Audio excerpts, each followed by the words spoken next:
The Z to Z Podcast.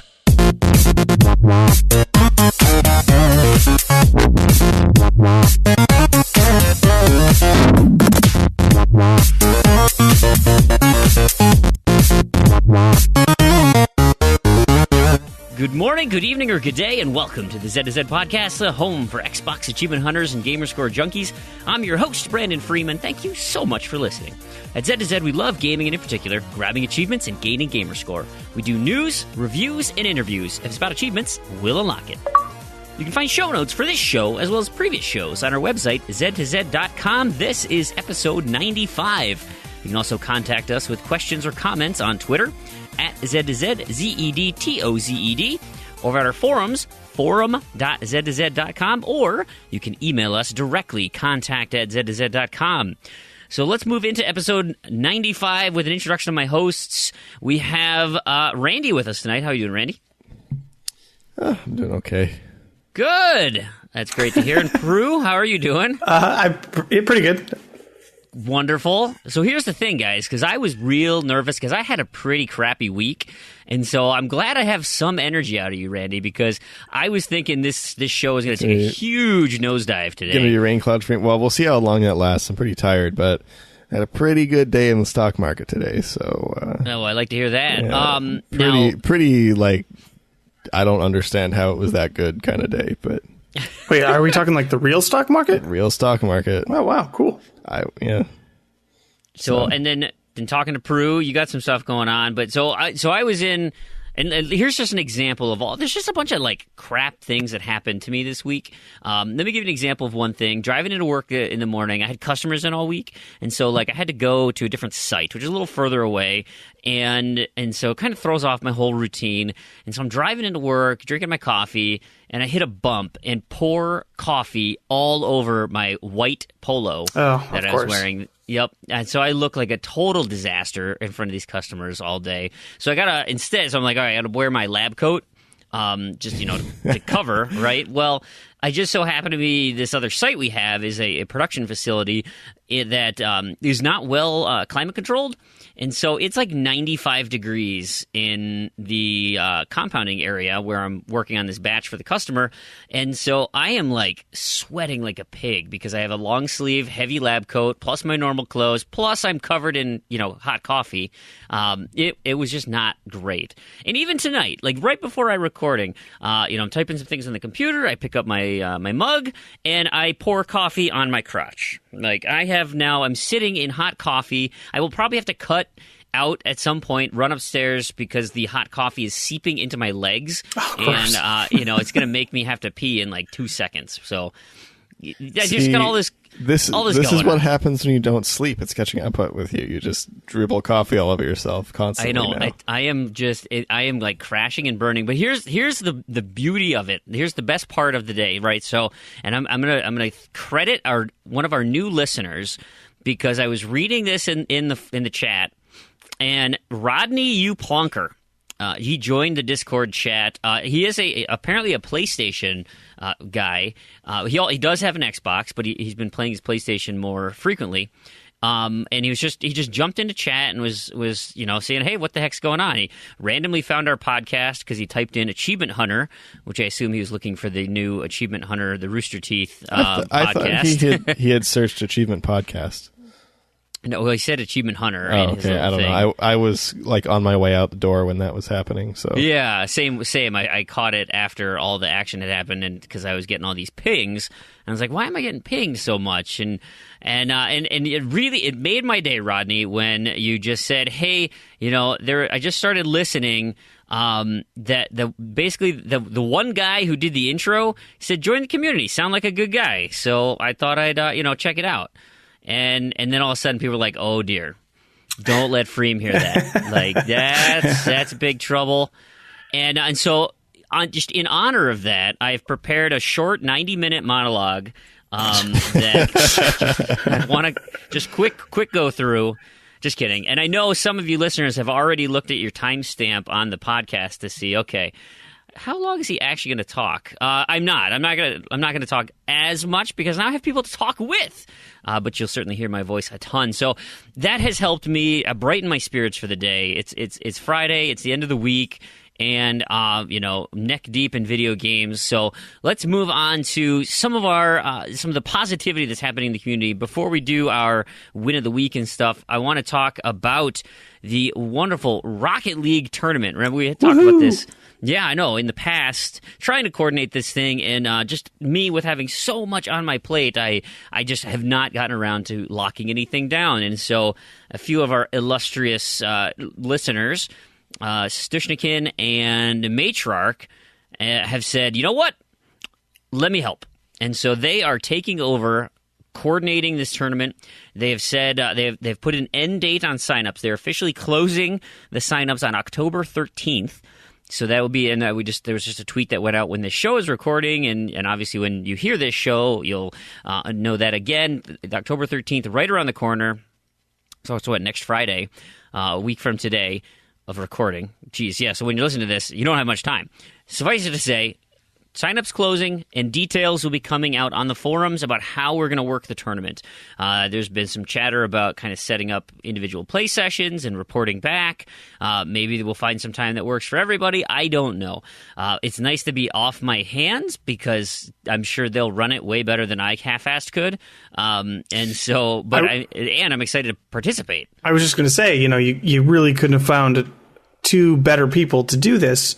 On the one hand, Matriarch, a lot of experience in our Titanfall sessions and also dealing with Big L on a daily basis of kind of wrangling and managing to get people to play in an effective way. And then you have Stushnikin, who just really likes Rocket League. So there you go. Boy, he does love Rocket League. Perfect team. So that's awesome. And I'm so excited about this. I cannot wait.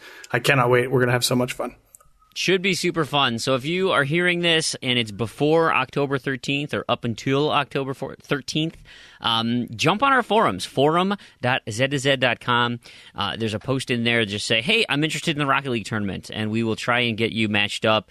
It will not be solo-based. I know that at least. I assume it's 2v2, but I don't know 100%. It should be fun. It should be super fun. That game is so great, and it'll just be a fun community contest that we get to participate in. So keep your eyes out for that.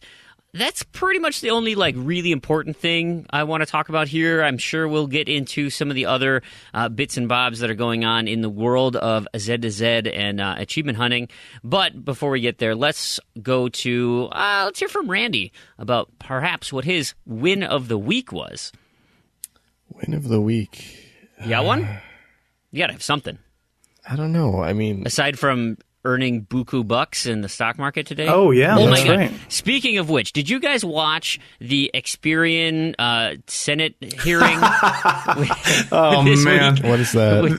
That was the best well, thing there was the big leak where they stole all the Social Security numbers and stuff from Experian, the credit bureau. Well, so they were having is that a Senate hearing. Is that like the I'm parent sorry, company or that's something? the one I meant. No, Okay. Yeah, Okay. I picked the wrong one. Equifax and Rich Uncle Pennybags, Moneybags was sitting in the background. Fantastic. Oh, that was so much fun. Okay, I do have a gaming win of the week though. Oh, okay. So it wasn't the Monopoly guy. I played a lot of games this week. I heard on the podcast that are you still on track for that? Mm-hmm. The Walking Dead really put me behind, but we'll get to that when I get to what I'm playing. Okay. Sure. So let's give some context context on what we're talking about, where you actually are trying to earn as much gamer score as you can which is for a contest. super unusual. So yeah, Xbox Canada, as I mentioned last week, Xbox Canada is giving away Xbox One X consoles to the top 5 gamer scorers that sign up until I think it's October 22nd. So they count all the gamer score you earn from something like September 29th to October 22nd. So since I'm still a Canadian citizen, my account is still Canadian, my billing address is Canadian, everything in terms of Xbox, everything is still Canadian. So I decided, hey, I'll give it a shot. I've got access to a lot of super easy games. It's a good way to, get some completions on my tag, have a fun little challenge, and maybe get an Xbox One X. I don't really care about Xbox One X, but hey, if they're going to give me one for outscoring people, I'll give it a shot. I like that attitude. So if you need a spot for that, I know where you can put your home console. You have my shipping address. I'm actually using the mic stand. That's true. Did your mic stand arrive? I do. I'm using it right now. We can thank our Patreon contributors for Freem's mic stand because he needed one very badly. Next live show, guys, you get to see it. Yeah, you don't have a rigged up chair with a microphone hanging off the side, but you have a real mic stand, and maybe I won't have to edit all the audio for twice as long because you're clanging into it. You're like half a room away from your mic. I'm kidding. But my win of the week was I played Turtles Quest. Now, this game, this is got to be one of the worst games I've ever played in my entire life. And I'm not exaggerating. It is unbelievable. It is every kind of glitchy you could possibly imagine, except the achievements. The achievements all work exactly as they're supposed to. Okay. When the rest of the game works. See, that's the problem. The achievements all work. The game does not. But I will say, it has been so long since I've truly enjoyed a bad game as much as Turtles Quest. It is a phenomenal experience. That's a Windows 10 game, right? It's a Windows 10 game, and it's completely free. There's no in-game transactions, nothing. It is just free. So they say there's an episode 2 coming. I don't know if that's ever going to happen. If it does, I can't wait, and I would pay money for episode 2, quite honestly. not even reluctantly. Like, if it's half as good as episode 1, it's going to be a blast. So this game is entirely voice acted. So it was developed by this kid's dad, I guess, did all the development. And I don't know if the kid wrote the story or if he was just involved with voicing or, they kind of collaborated on the story. But it's about as what you would imagine as a non-programmer father and son's game. All of the voices are done by them, recorded on a Surface tablet. Because I watched a making of video, and it's amazing. It's really amazing, except for one pirate. So this is a game, there are lots of pirates in this game, except for one pirate who is voiced by a British text-to-speech program. What? Which is weird. Hilarious. It's pretty funny, actually. Because you have all these low quality, mediocre quality voice acting, and then just one text-to-speech guy. And that's the only one. There's no other. Does he sound like super robotic? He sounds like a robot. Yeah. Okay. Yeah. See, I recorded a clip. I actually recorded a few clips because it's amazing. A couple of the cutscenes. The cutscenes are just so amazing because the camera angles don't make any sense. They zoom in on people's hands for no reason or just kind of off in the distance. That's awesome. And, it's just hilarious. It's amazing. I mean, it is actually of similar quality to Big Rigs. Nice. Which is amazing. A kindred spirit. In a great way. And just play it. It's like a 1 hour game. So the only thing though, keep in mind, the saving function does not work properly. It almost always gets stuck. So saving will just constantly be displayed on screen, and once that happens, the save stops working. And there's one point in the game that does not ever progress properly. A cutscene doesn't trigger, and you can't progress. You either get stuck in place, or you can just walk around and see a clone of yourself that is supposed to be in the cutscene, but the cutscene hasn't triggered, so you can't progress the story unless you quit and then continue from that save. But if your game hasn't been saving, you have to replay the entire game up to that point. Now, if everything worked, there were no glitches, you could probably get through the game in 30 minutes. Okay. So it's labeled as a 0 to 1 or 1 to 2 hour completion on TA, but it took me about 4 just because I had to replay. I didn't realize that was a glitch that was happening and how to fix it until I had played through the whole game without the saves working 3 times. Jeez. So I played the game 5 times. by the end or something like that. I mean, except for the ending. But if you just sit down and just to do it in one session, you think you can get it done? No, one session, you can't do it in one session. The game will not progress properly if you play it in one session. You always have to quit at that point and then relaunch it and then continue, and then the cutscene triggers properly when you load it from that point in the game. Oh, okay. That is so bizarre. Yeah, because it doesn't save your save. It just saves that you've made it to this checkpoint, and then it like repositions all the objects. So then when it repositions all the objects properly, it doesn't have that. It doesn't do it properly on the transition, but it does it properly on the load. How did people figure this out to get this to work? Because this was on I figured it out. Discos, right? That was a different achievement that they did actually fix. That was just the achievement not triggering, and they fixed that right away, which was nice. Like within a week, I think it was fixed. But I mean, I just figured it out by looking at, okay, what's going on here. I keep hitting because I had played through 2 or 3 times before I realized that the saves did actually work. Right. Because the first 2 times, the first save glitched on me and nothing saved, so I just assumed that the save, you had to do it in one sitting, it didn't work, and you just keep playing it until it eventually works. But then I realized, it did actually save this time. So when I noticed that the saves were sticking, I would quit the game, load my last save, so I didn't lose like half the game's worth of progress until I got to the point where it actually saved that checkpoint, and I could quit and come back in. Because I suspected if I quit and loaded it, it would work. Right. And then it did, and then I finished the game.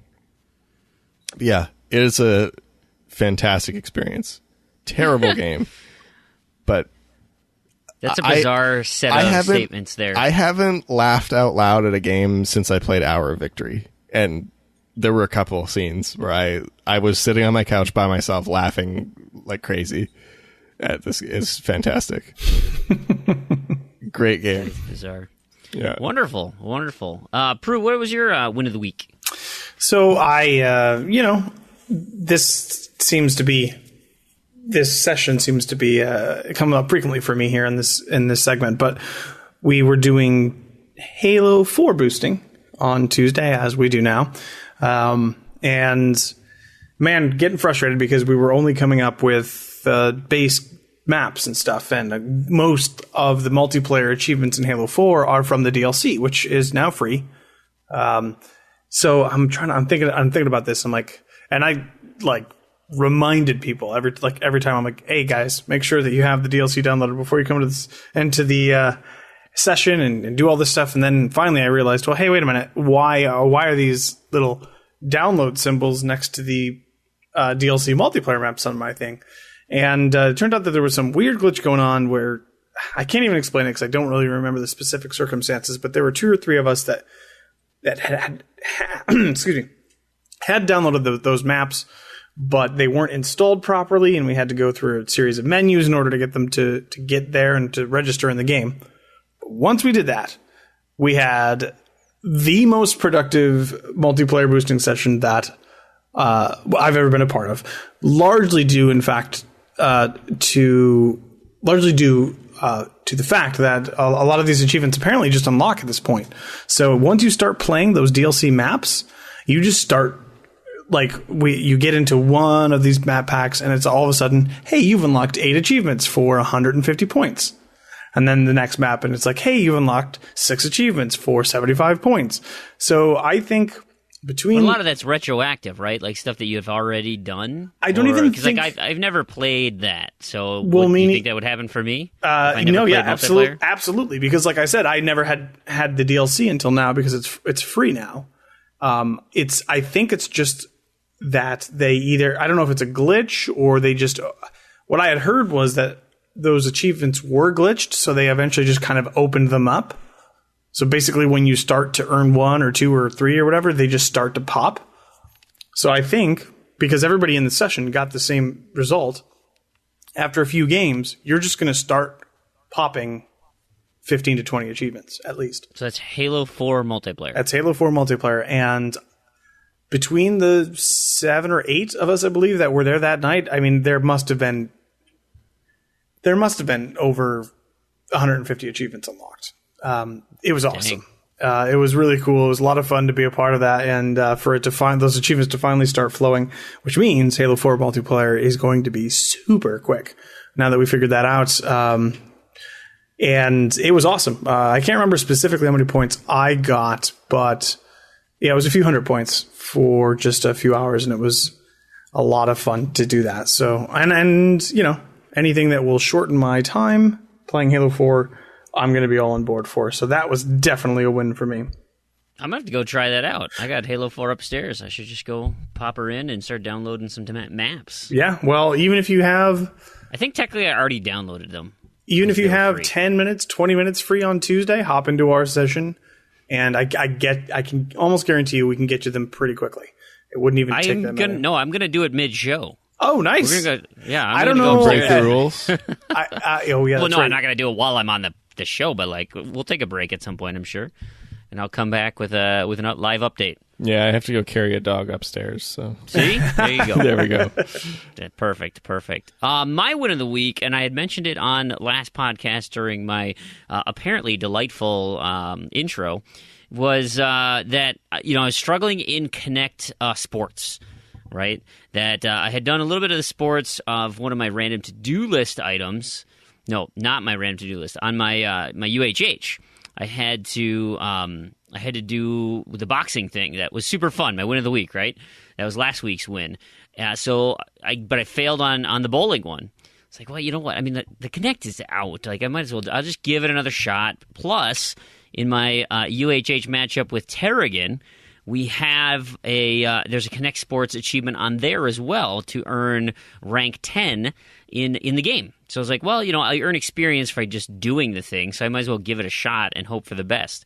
And so I think I played like 2 rounds of bowling, and my kids came down, and I was like, yeah, hey, I'm going to go take a shower after this if you guys wanted to play. So let me just finish this round real quick. And I bowled a near-perfect game. There was one, so of all the frames that you can bowl a strike in, there was one that I missed. I hit 8 for some reason, and it was a split, and I couldn't pick up the split. And I thought I think that was in like the 5th frame, and so I thought I was just doomed. But then I hit strikes all the way out, and even the triple strike in frame 10. Nailed. I got like 264. I got the achievement for Kingpin. I was playing against the computer, so I beat the championship difficulty. So I got, high ratio, garbage for Gamerscore, but high ratio. And then I was so close at that point to level 10. I had to do a couple mini games, and bam, my highest random to-do list off the board. And I got an achievement that. Yep, random to-do list was Kingpin, and my UHH for level 10 is an achievement that Tarragon can't get because he doesn't have a Connect anymore. So I'll just go kind of from that into what I've been playing. I've been focusing, aside from the cajillion boosting sessions I've been a part of, I've been focusing on, the UHH stuff because I can't lose to Tarragon. I will lose to Tarragon, but I don't want to. So my first order of business was, well, you know what? I'm going to go after all the games he physically can't play because he does not have access to his 360, and even if he did, he doesn't have a Connect. So I was like, okay, here we go. And so I got the Connect Sports one. I got the one in How to Survive, the XBLA one, because that's not backwards compatible because they have the definitive edition on the one. So it's a different version. And then Mark of the Ninja, which for some reason isn't backwards compatible yet. So it nailed all 3 of those. There is one he still can't get, is for Slice Zombies, which I might give a shot tomorrow. That's the Ones Connect, which I don't think he has the One Connect either. But anyway, so those were great. Now I'm losing as of recording 5-9. I've been, kind of matching some of his, but he did all the easy ones. I got 2 Telltale ones in there that I'm not sure I can get to. But the ones I did get to that were fun, so I played Neon Chrome, and that's a procedurally generated top-down twin-stick shooter, essentially. And you...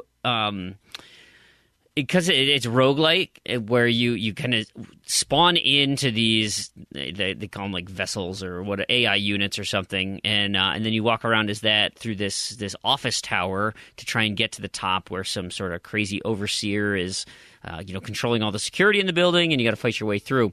Well, there's the achievement on our UHH was called Pacifist, where you have to beat a level without using abilities, weapons, or melee attacks. So you really have to run like hell through the whole thing. Well, it took me about, 10 runs, because at some times you have to shoot dudes to get them to drop a key. At other times you have to shoot a door or something to open it. Other times you have to use melee to do. So it's like you have to hope that randomly you get a level that you can complete without shooting or melee. And then you have to get a level where that's set up in a way that you can outrun all the bad guys, because there's tons of them, and it's a twin-stick shooter, right? So that's synonymous with bullet hell. So it took me about 10 to 15 times trying to find a level that actually worked. But man, so I nailed that one. I was super excited about that. And then the other one, which is similar, is in Neurovoider. And this is, again, a twin-stick shooter. It's a robot where your brain is inserted into one of three chassis of a robot. And it's essentially a procedure-generated loot and shoot where you kill these other robots and they just drop loot like crazy. And so you can just equip all these just wacky ass guns. You've got, you can mix and match however you want, different movement options. Like, I love, it's essentially like those Skylanders mix and match ones, where you can take the top of one and put it on the bottom of a different one to get different abilities. It's kind of like that. You can get a different, two different guns, a different body, a different legs, and then make this little bot that runs around killing stuff. And I had some really great loadouts in that one, so I ended up scoring a decent amount of achievements in that. I had an achievement on my random to-do list, which I nailed, and then I had the UHH one, which is for playing a super elite special level. Now, there's no guide on trueachievements.com, so I'll give my quick guide here. I should actually probably just write one. Playing a super elite special level, every time you complete a level, 3 new random levels pop up, and they're on my screen. They're purple, so it'll tell you how big the map is, how many elites there are, and what kind of loot you'll end up getting.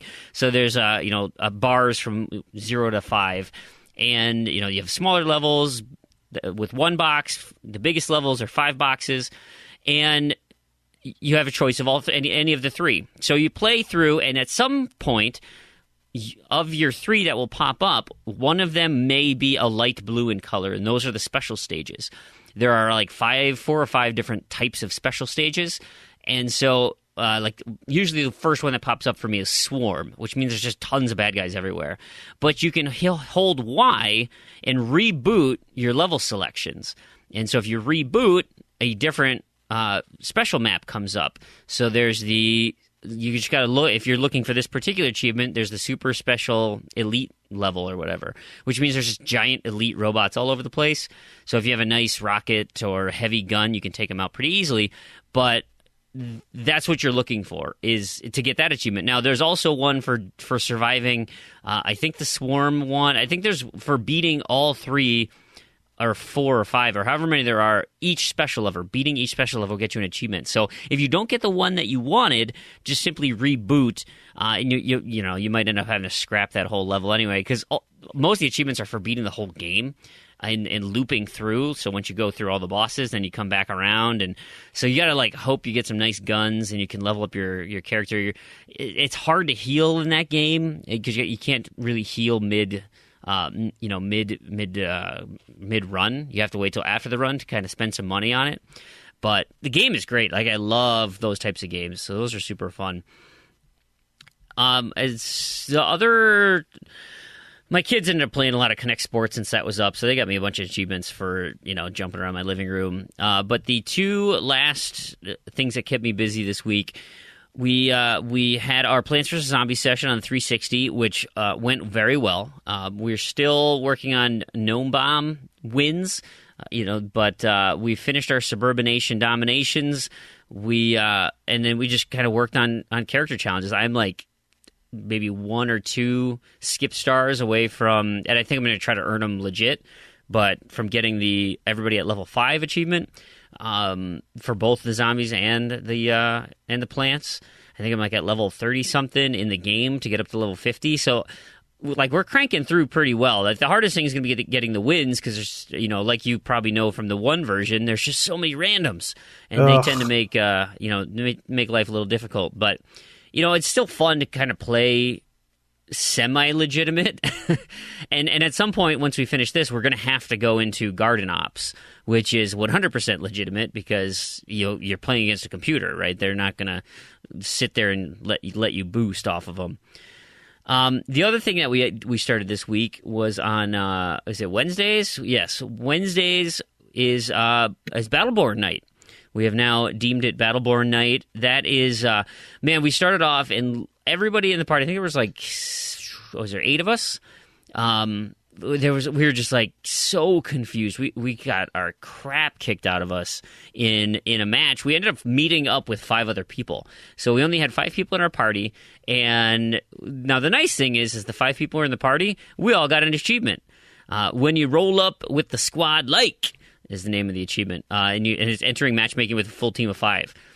So obviously none of us have legitimately played multiplayer, so that was great. We all got 1 achievement at least for the night, but our first match was an utter disaster. We had no idea what we were doing. Our team cohesion was dreadful. Everyone was operating on their own. It was just total hot garbage. You know, as we played and we switched over some bot battles, we ended up figuring it out. And it started to become kind of fun. Now, there are so many terrible design decisions in that game, huge flaws. Like, I see why it doesn't match up with Overwatch. Like, there are a lot of things in there where you kind of scratch your head and say, seriously, Gearbox, what were you thinking? Like, why is that an option, or why did that happen? I have no explanation for it. They just did some very, very strange choices. But the kind of the 30 seconds of fun type thing, the minute to minute gameplay is relatively enjoyable. A nice shooter in that regards, and I'm semi enjoying myself. So Wednesday nights, if you're interested in the community, we're doing Battleborn. If we can get 10 people next Wednesday, so when this podcast comes out, it would be tonight. The night you hear this, otherwise next Wednesday. But if we can ever get 10 people in a lobby and lock that thing down, we would be able to essentially boost. We try and set it up so we can boost everybody's multiplayer achievements. Now, here's one of those weird design decisions. You can't change your character mid-match. So whoever you pick, that's your character for the entire game. And so, that's a weird choice to do that. But anyway, there are... So every character has an achievement associated with them for doing the 5 lore challenges associated with that character. What that means is you have 5 essentially grind sessions to get these things that need to happen. Well, most of the time you can do that in anything. Some of them are story related. Some are doing them in bot sessions are totally fine. Like, for instance, Thorn has one here for killing 100 enemies with Blight, which Blight is one of your special abilities. And so you can do that in anywhere, like against bots, against in the missions, whatever. But he also has one that says, kill 10 enemy Battleborn with a volley while airborne. So this is, you have to kill enemy Battleborn, and the only one that works is when you kill an actual human being on the other side. So you have to do that in multiplayer. And so it's like, well, you better believe we want to boost that, because there's not enough people in the lobbies who are going to allow you to kill them while flying to get that lore challenge to pop. So I think there's probably like 6, 8, maybe 10 of these multiplayer only boosts. And so what we're going to try to do is, if we get 10 people, we can lock down a lobby and just start cycling people through, and making sure we hit list those items, and then we can go play and do more social stuff when we're just goofing around. But how long of a boost would you say you think it'll be? It's gonna be long. It's gonna be super long. But we're gonna keep it casual. Like I don't think it's because really a lot of it is done in just like playing matches for fun. You get on a team. It's a lot of co-op stuff, like Frontier Defense. So you can do stuff on your own and work on that. But so it's unlike Titanfall, where you need people to lose or you need to do the wins or MVPs or things like that, where somebody's not getting something out of it. At least with this, everybody can kind of work on their own. If it's dealing out 1 million damage, or if it's killing 100 bad guys, or if it's doing this, like everybody's kind of working toward the same goal against bots. And so it should be more enjoyable from that standpoint. But I could see a point. I mean, it's going to be long. It's definitely going to be long. Okay. But the nice thing is it's only groups of 5, which you need. And so, like, we had 8 people, and I know there's at least 10 who said they were interested. So, you could have a nice rotation of people kind of coming in and out for quite some time, and find people in the community to get some sessions going. So that's our kind of our Wednesday focus from here on out. So if you're interested, Battleborn Wednesdays, playing on the one, obviously, and you're more than welcome to join up. We're all pretty much just getting started, so there's not you're not missing anything. You really jump in at any time. And then once we start doing missions, then you got to end up replaying those missions over and over and over anyway, just like old Destiny. Not New Destiny, Brew. New Destiny's way better. Hey, so speaking of, actually, real quick, my crewmate actually started playing Destiny, so now I get to see that all the time. And you played it yet? It looks pretty amazing. No, it looks terrible. It looks exactly the same. I'm kidding. To me, it looks it's pretty, but hasn't tempted me to pick it up or play it yet. It is so similar to Halo right now. Like, really? And you like Halo. Yeah, it's remarkably similar to Halo. Like, I've heard people make jokes about, like, well, you have this colony of humans that are under the threat of an external force, and there's zombie-like characters who are flooding into the area. There are, and it's just like you can pull all these little strings, and they all have a close connection to the Halo universe. Where it's like, am I talking about Halo or am I talking about Destiny? It does have much more Nathan Fillion, which, by the way, Halo did as well. Yep, a little buck. So that at least is something that I missed from my time in Destiny. Yeah. Anyway, so that pretty much wraps it up for me. I know, long-winded. Sorry. Let's go over to Randy. We haven't heard him in a while, unless he's carrying dogs. Oh no, I'm still here. What else have you been up to this week? Well, I've got a big list this week. So, as I mentioned earlier, I've been working on my challenge. Let me just check here where I actually started playing. Do you have a running total that you can help us out with, or do you not want to tip your hand until the challenge is done? Oh no, I don't care. I mean, it's competition. There's not that many people that are going to be in it since it's Canada only. But I'm at 15 completions at 1,000 Gamerscore each, and a few extras in between. So, okay, probably at about somewhere between 16 and 17,000 Gamerscore in just over a week. That's pretty darn good. And so I'll list off some games. Of course, Turtles Quest. I'm playing a lot of ACA Geo games, so I played World Heroes 2, King of Fighters 96, Fatal Fury 3. That was it that I had played since last recording. Just fighting games. They're getting progressively harder. I mean, if you're experienced in fighting games and you play a few here and there, it's not too bad.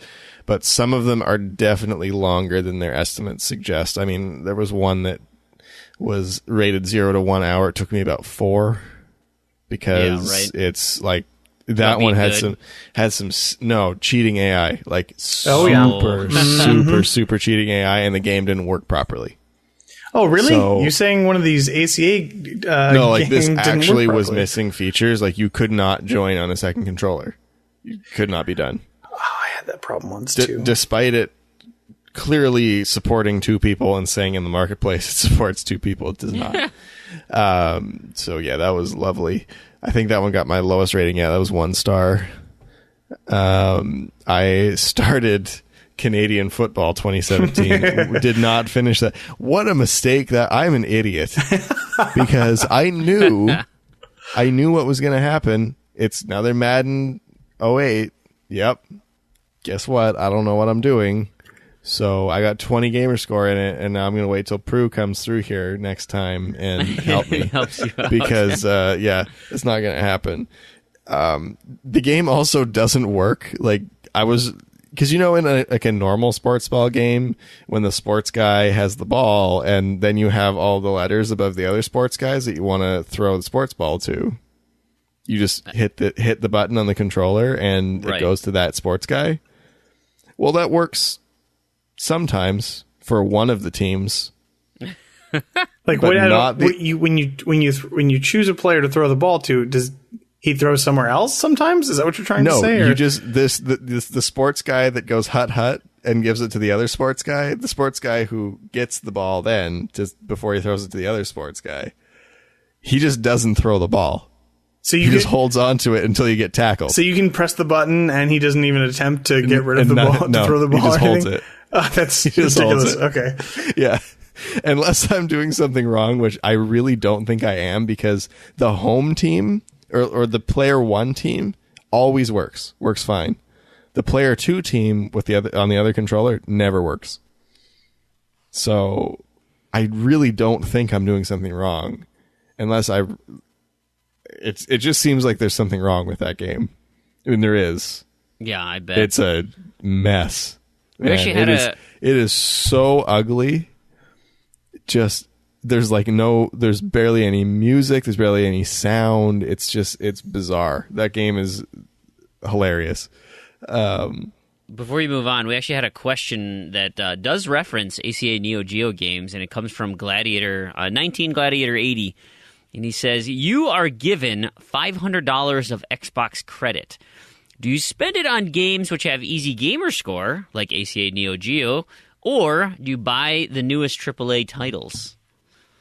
So, Randy, what would you do if you had $500 and you have to spend it right now? Like, you can't sit on it, because I would totally hoard it. I still have, like, $2 in my account just because I hoard my money.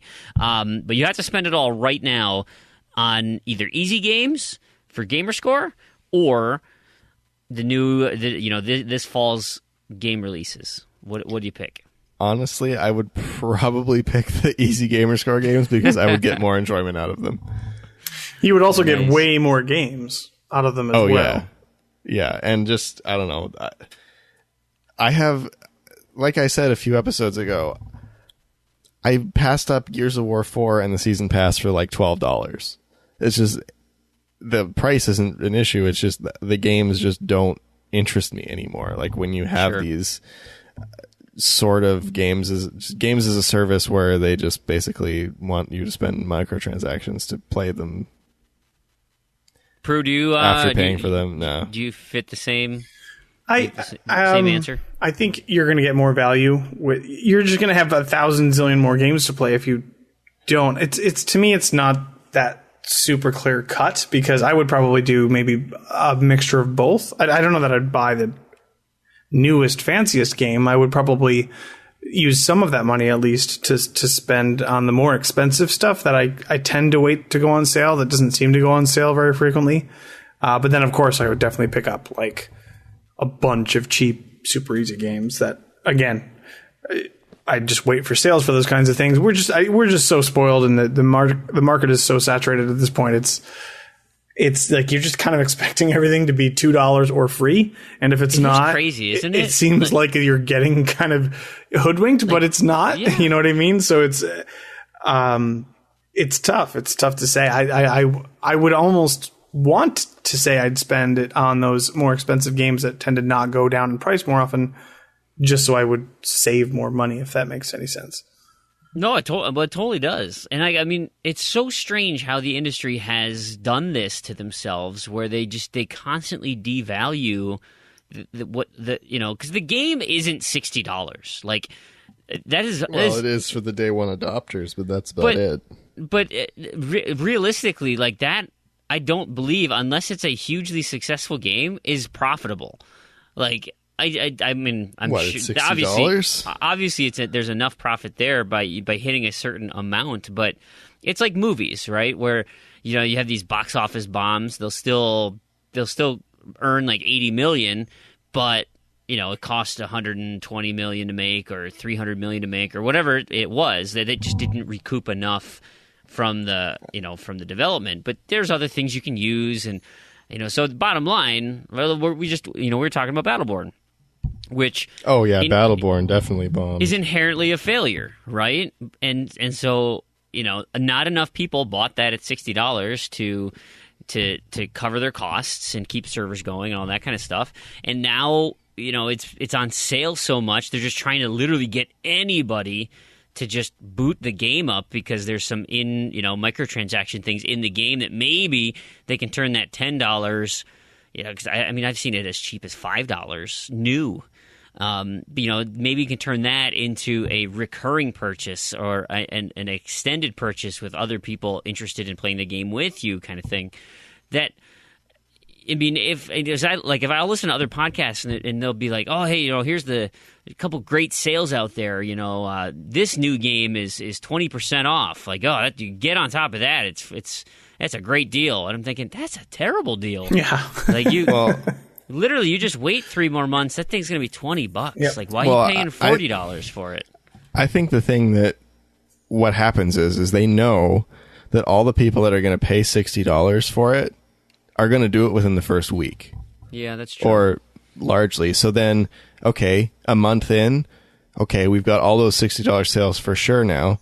Let's drop it to $30. Because let's be honest, digital sales cost the developer nothing. Right. You pay your cut to Microsoft that you probably pay on a disc anyway. It costs nothing. So, okay, let's drop the price to $30 this week's sale. Okay, we'll sell to all the people that wait once. And, you drop the disc to $30, the disc to $20. You get it off the store shelves because they don't want it there anymore. You sell the stuff you didn't sell for $60. You're still making money. The discs don't cost $30 to make. I mean, they probably, obviously there is more cost because, Best Buy's got to take a little cut and you got to pay to produce them. You got to pay Microsoft to get approval and all that. Well, but the reality is, so many of them are already pressed. I mean, that's the thing is you press more than you're going to sell because it's worth it to sell those other games for $30 that you didn't sell at $60.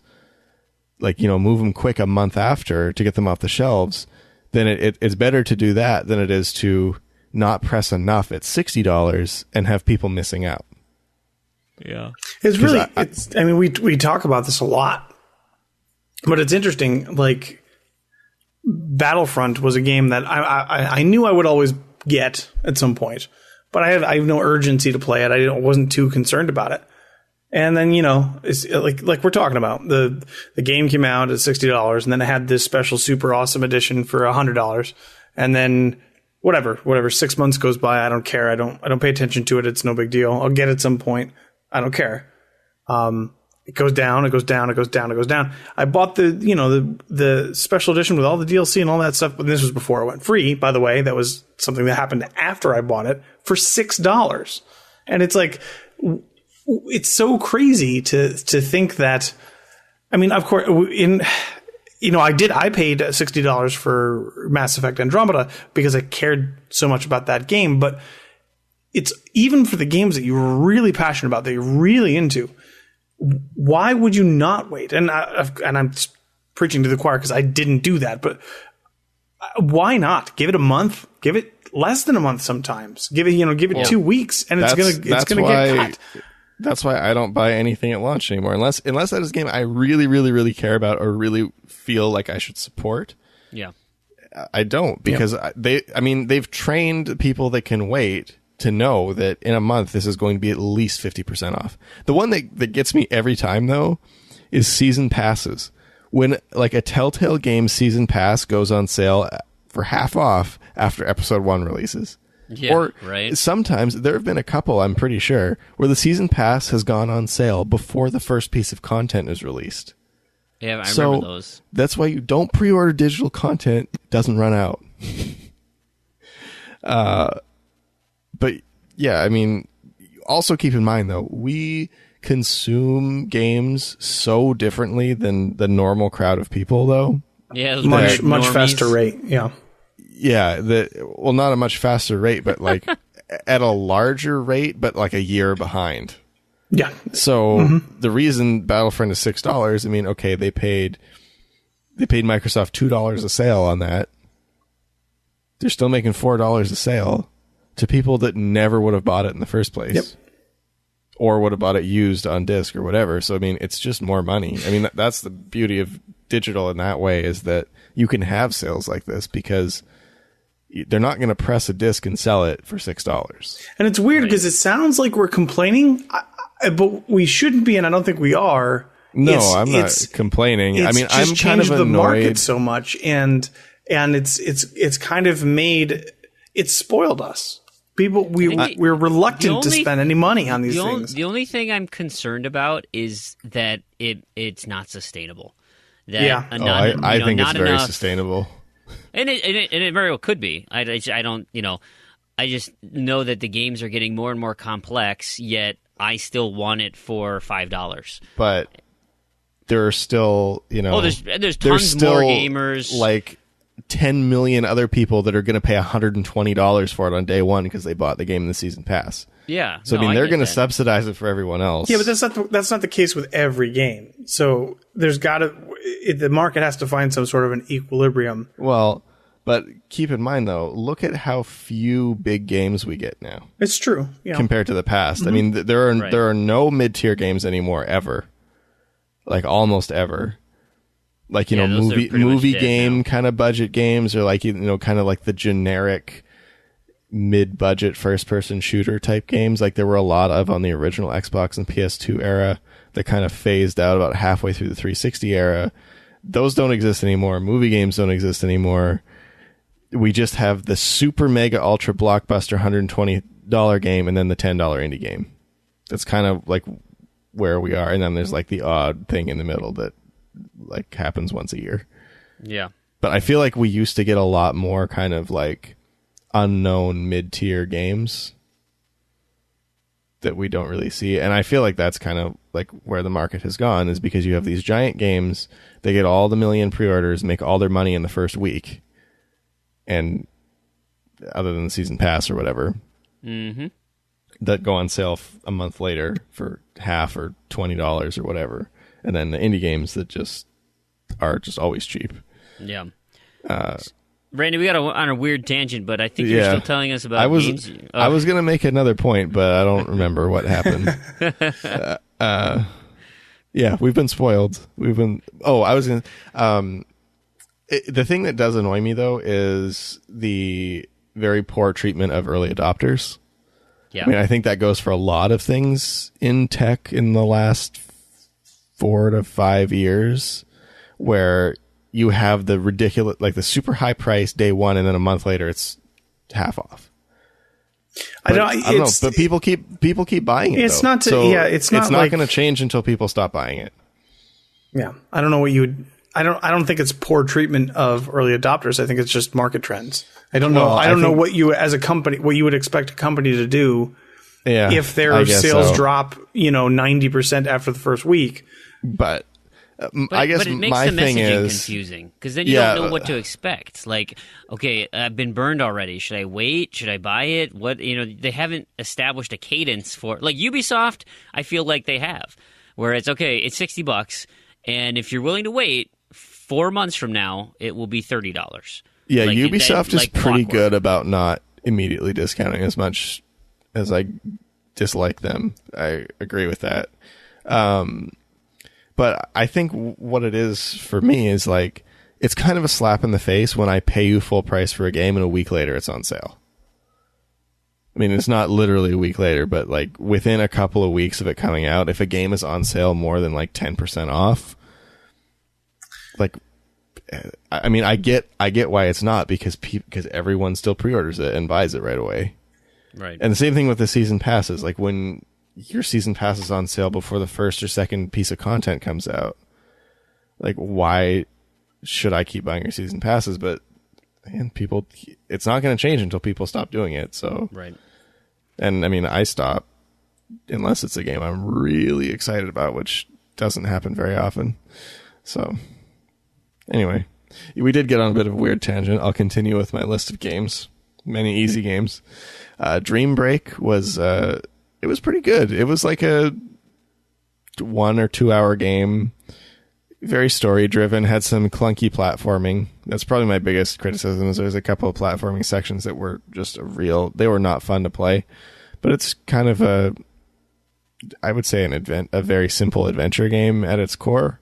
Yeah. It had a good story for what it is. It was good. I think it might be getting covered in reviews this week. I saw Damien playing it, so they might be covering that too. That's a good sign. Yeah, fun game. I played The Park. Also pretty enjoyable. I mean, very short, again, about an hour. That's that scary game, right? It's not that scary. It's not really scary. It's kind of just like there's one jump scare, and then the rest is just kind of like kind of creepy atmosphere. And then there's like a story that was kind of predictable. Oh, I think I called it like 15 minutes in. Yeah. Not quite every detail, but like I pretty much figured out that where this was going. Oh yes, I remember the twist now. I'd forgotten what it was. Yeah, okay. But no, it was, for what it is, I enjoyed it. It didn't overstay its welcome. There was no like stupid something to artificially extend it. It was just like an hour-long experience, and it was fine. And it interested me enough that I read all the extra little tidbits that I came across and stuff, like the optional story bits. So that was fun. I played Quiplash. Play is kind of a bit of a stretch. I was going to say, how many browser windows did you have open? Yeah. 10. I completed Quiplash.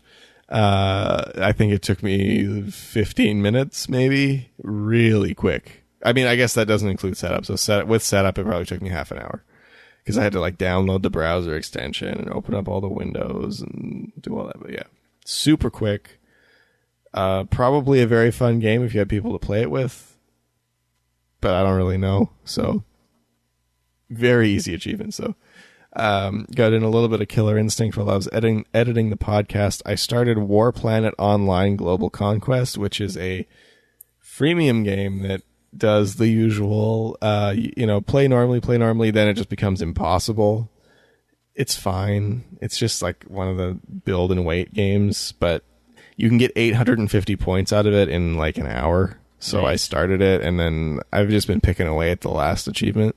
So you get 9 achievements right away, and then the last one takes it's probably like 20 hours of play, but it takes like 2 or 3 weeks just to wait for everything to gather and build and all that. It's one of those games. Damien was talking about this before, wasn't he? He finished. I think he finished it last week. He finished it like right before I started it. Him and Warren did as well, and they've been helping me out a little bit. Played already mentioned Fatal Fury 3. I attempted to play the three versions of The Walking Dead at the same time. It works fine, but the problem is they're just too slow.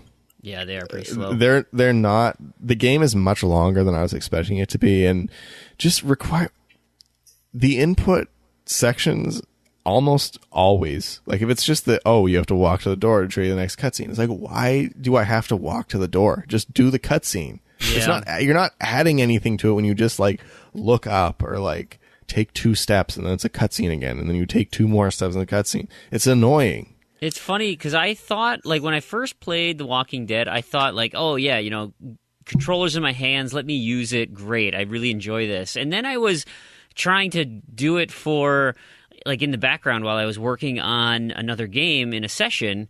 And so I was like, I'll let this run and listen to the dialogue so that I can just input it and stuff. And all of a sudden it'd be like long periods of dead air. And I'm like, what's going on here?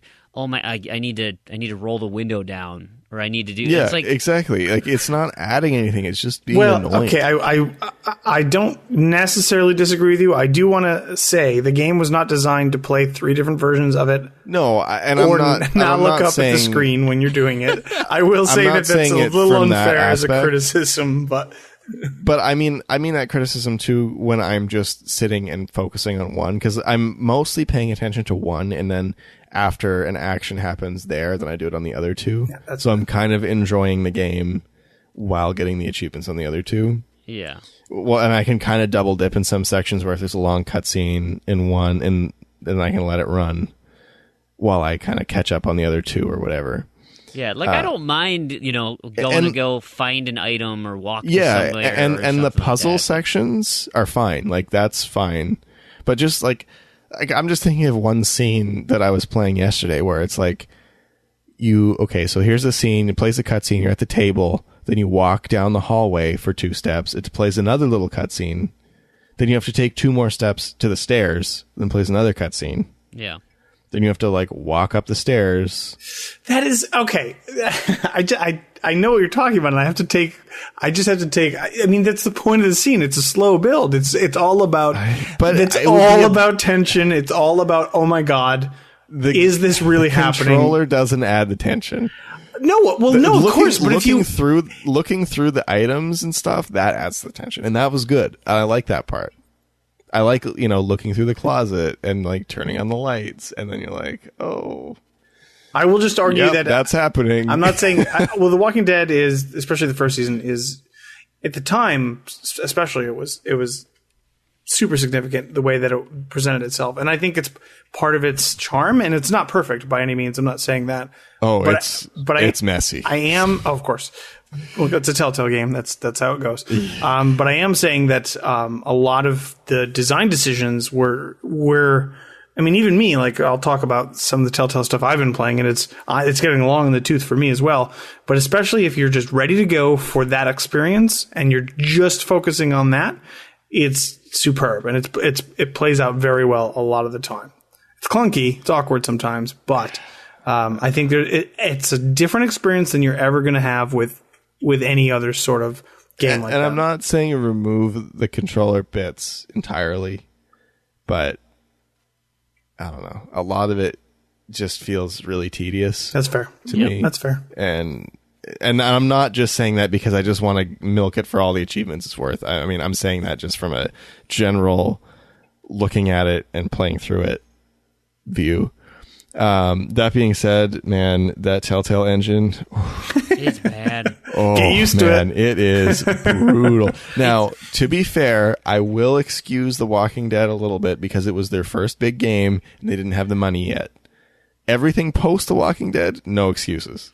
Well, but Maybe The Walking Dead 2. was it? No was excuses other was than it that. you, Prue, who was talking about having issues with the 4th episode? Was that Game of Thrones or whatever? No, that was the 3rd season of Walking Dead. I couldn't even play it on my PC because they That's changed the PC requirements. But that was you, yeah, right? Yeah. Mhm. Yeah. So, because I was thinking the same thing when I was playing through Season 2 on the Xbox One, and I was like, oh, yeah, I mean, yeah, I'm not having any issues at all. Like, first episode, great. Second episode, great. Third, not a problem. And it was that 4th episode where it was like, what the hell is going on? Like, They're super inconsistent. it That's just the starts thing. chugging on that. Well, I'm wondering, is it because they have so many branching narratives they have to...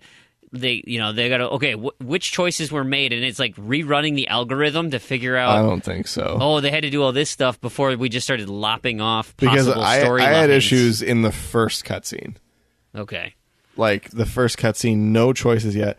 So in the first scene of The Walking Dead, when you're in the police car, on the, I think it was the Xbox One version, the cop was just twitching constantly. like every half a second, he would just like do, like his entire body would twitch and then like just do it again. And he did that the entire scene in the car.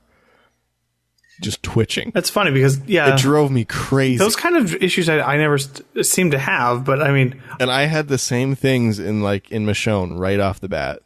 Just buggy.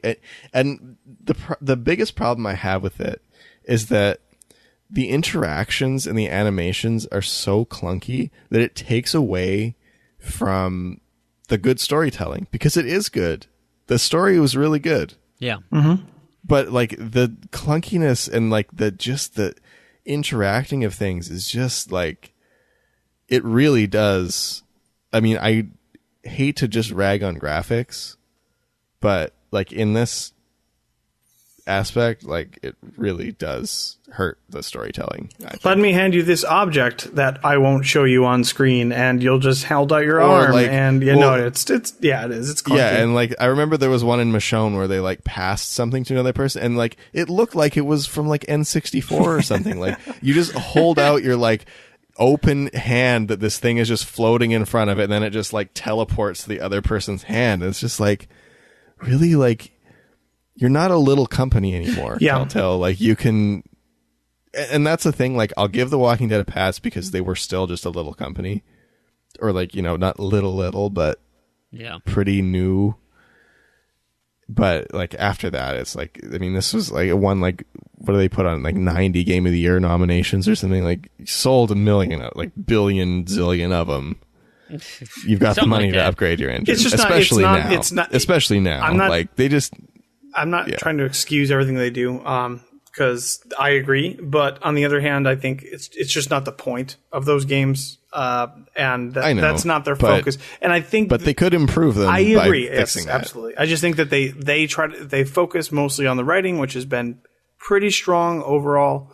But yeah, I do agree that there is some seemingly simple programming, animation sort of issues like that they could solve pretty simply. It's not even like that complicated to do these things. I mean, like, yeah. Especially because they're all scripted sequences. Yeah. Like, it's not like you have to like make all these interactions of like moving around a world or something, but it's like, it's just a scripted sequence. I mean, I don't know how to script a sequence, but I mean, I feel like a lot of other similar sized companies can do it pretty okay. Yeah.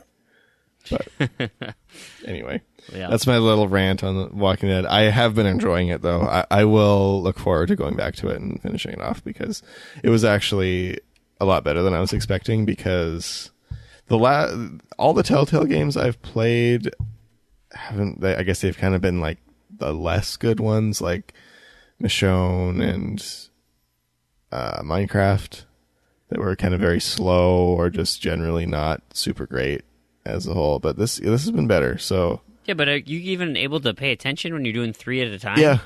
yeah. I mean, obviously not as much attention as I could be paying if I was only doing 1, but I feel like I'm still getting like 90% of the experience. So while I kind of work on the other 2. So I think it's enough to enjoy it fully enough to not. I think I'll get more enjoyment out of doing it this way than I would if I went back and then I played through 1 on its own and then 2 separately. Sure. Because the next playthrough is just going to be like, oh, come on, like, can we please get through this? Like, I don't want to pay attention to this anymore. I just want to get it done. But they're too slow. I was expecting it to be like an hour an episode, but it's really taken me like 1.5 to 2 while I'm doing 3 at once. So I've abandoned them for now because they're putting me behind pace on my on my project. And yeah, so that's it for those. But I will say, though, in closing, I have changed my stance on Telltale games. I don't think they're visual novels anymore, but I wouldn't call them point-and-click games. I call them adventure games. That's fair. Look at that. That's fair. Yeah, I think... I won the don't debate think, without even having it. Yes. Yeah, Nice. they don't... I just have a really hard time calling them point-and-click, because although you point at things and click on them, it's not really a point-and-click. Oh, I wouldn't argue Yeah. that point. Yeah, that's fair. It is very much more of like an adventure, like not action adventure, but just an adventure game. Anyway, so yes, you did win the debate without even starting it. Woohoo! Can't argue with that.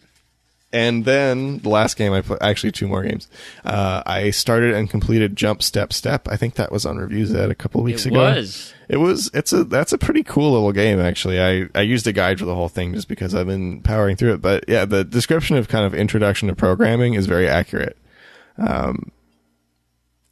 Yeah, it was cool. I mean, did you try any of them on your own, or did you just... No, because I didn't want to avoid the perfect run achievement. Oh, gotcha. So yeah, I didn't.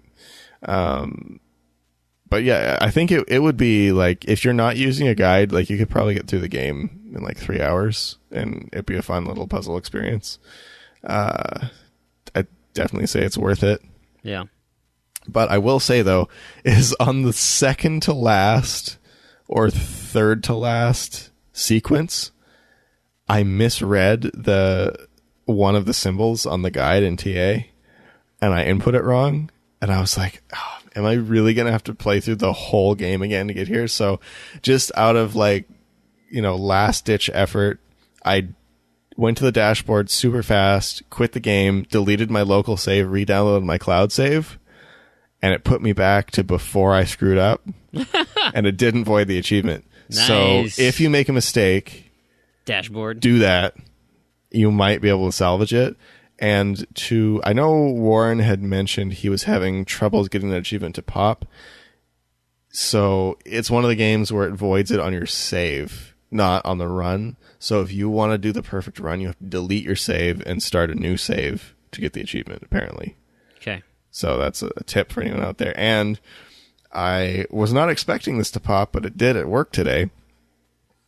My lunch break, I launched What in the World on my Windows phone, and there pops, I think it's called Good Habits or something, which is for logging in 5 days in a row, which I've logged in more than 5 days in a row, but my understanding was you had to get to the DLC levels for it to pop, but It just popped for me for my first achievement, so I'm pretty happy about that. Now I don't have to worry about it anymore, so I'll probably finish that off tomorrow or something. It's only 300 points, but I think it's only about an hour, so...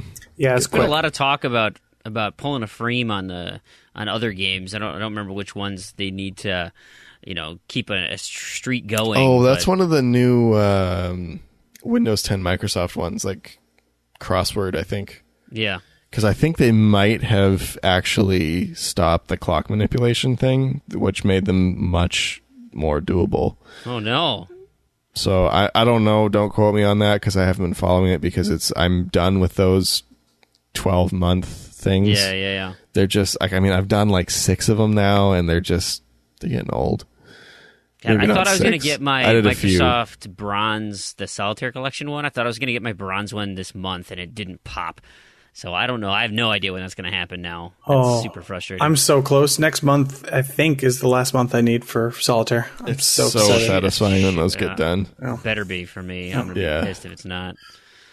Anyway, Peru, we're an hour in. Did you play any games? I played 1 or 2. Actually, my list isn't as extensive as it's been more recently. But since we just started talking, or finished talking, I should say, about Telltale, I'll just I've been making my way through the stacks of all these games that I've played before. In fact, yesterday I just completed the second stack, the Windows 10 stack of The Wolf Among Us. So I started as my next Windows 10 Telltale game, Batman, which I loved and am really enjoying already, even though I'm only 1 chapter in now. I've also... I'll probably finish Minecraft story mode, the last stack for that, tomorrow. That's the 360 one. So many episodes in that. Oh, there are 8, yes.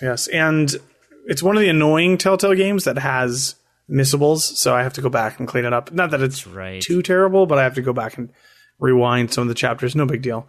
I do like Minecraft. I know a lot of people kind of hate on it. I think the humor is charming and fun, and I'm excited actually to start season 2.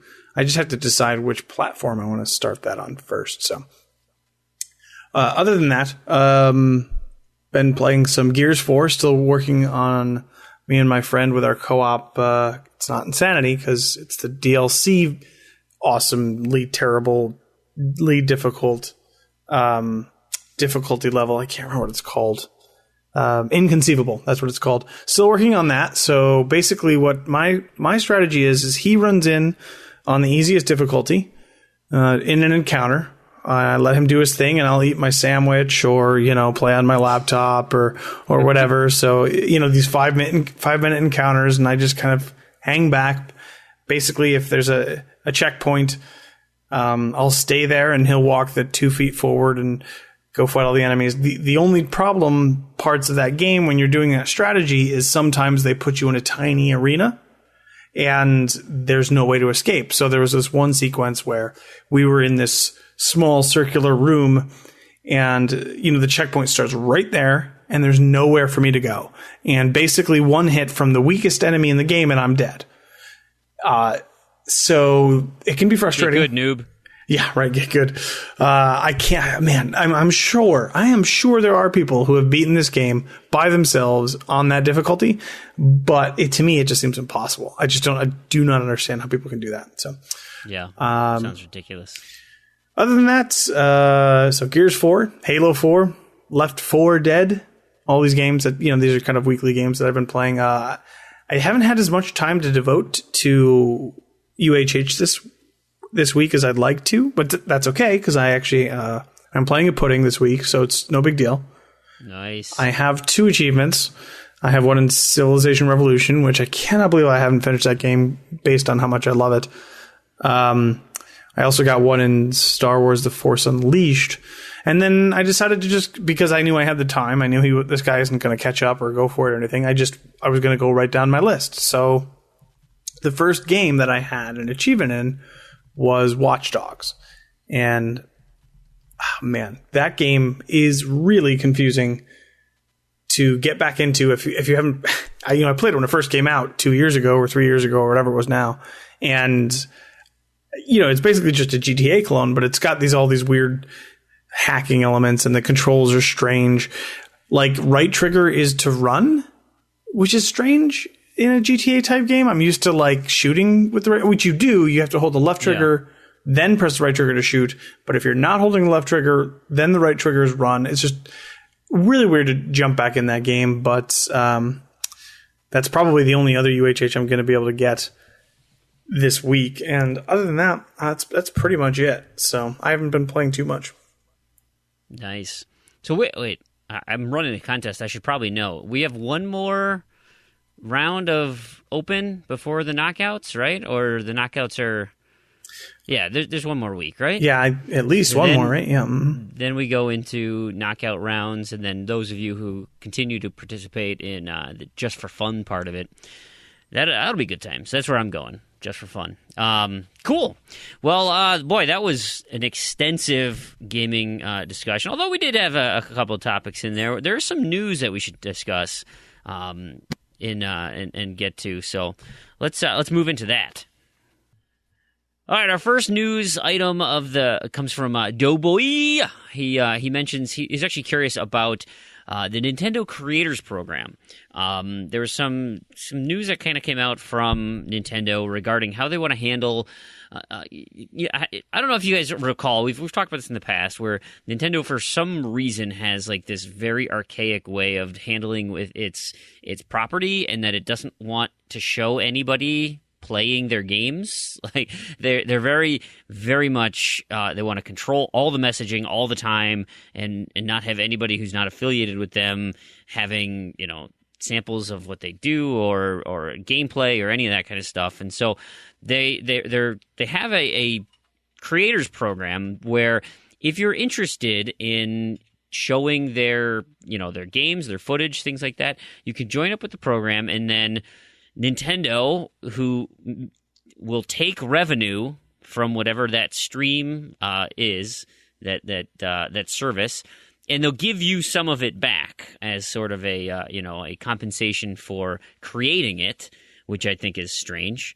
Not the fact that you get compensated for your own creations, but the fact that Nintendo gets first take and then they give you whatever they feel like. I'm sure there's a number in there, but that just seems like a weird system. But they have further clarified what constitutes their breach of that service deal. And so now live streaming on YouTube is now considered outside of the scope of the Nintendo Creators Program.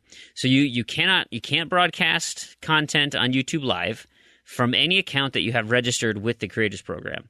So if you're going to, you have your options are pick a different channel, one that's not registered to the program, or you cancel your registration to the Creators Program, and that you don't then. And then any Nintendo IP, and I'm sure they'll come out with a cease and desist if you're showing Nintendo IP anyway. But it's essentially, you can't do it. Like, your options are get out of the program. Is really all I'm hearing there. But of course, now that doesn't stop you from broadcasting other games that different other companies actually probably encourage. Right, this article here on Nintendo Life.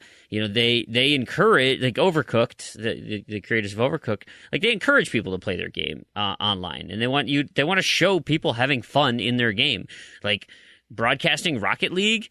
Like I'm sure Psyonic is like, yes, please show Rocket League all of the places that you possibly can, because what are you going to gain from that? Now, granted, there are like those single player experiences or story-based story-based games, like that might be different, and because that's part of the mystique of why you're playing.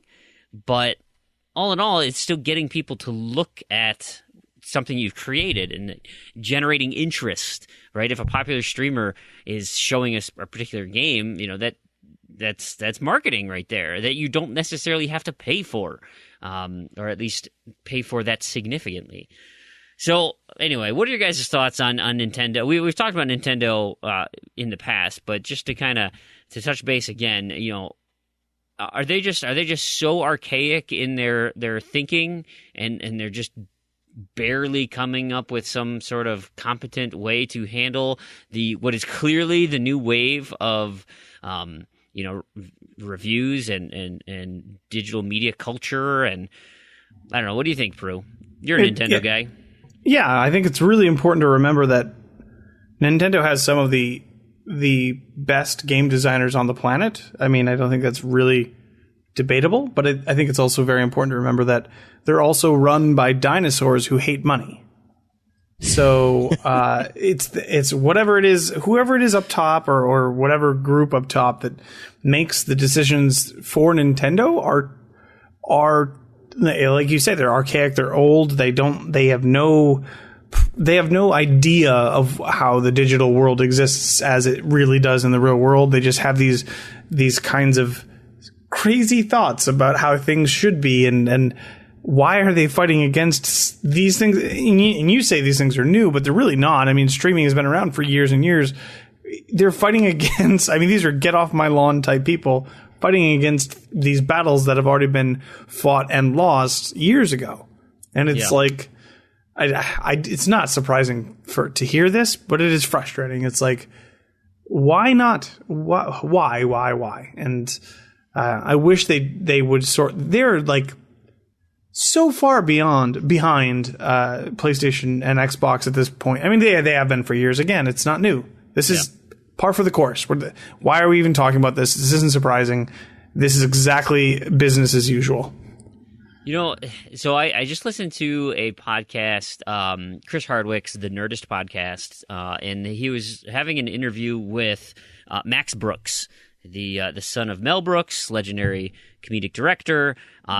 Max Brooks himself, he's the writer of World War Z, and he, very prolific, but he didn't follow in his father's footsteps. He paved his own path. Anyway, I love listening to him, and it was an amazing interview. If you guys get a chance, The Nerdist with Chris Hardwick, and in that they were talking about kind of the business and how he was talking about Minecraft, and specifically with how kids need to learn to adapt and change. And that's the beauty of Minecraft, is that there's a set of rules that you have to abide by within the world, but if as patches come out, those rules are changed and modified, and then you have to learn, react, and work with the new structure that is in place.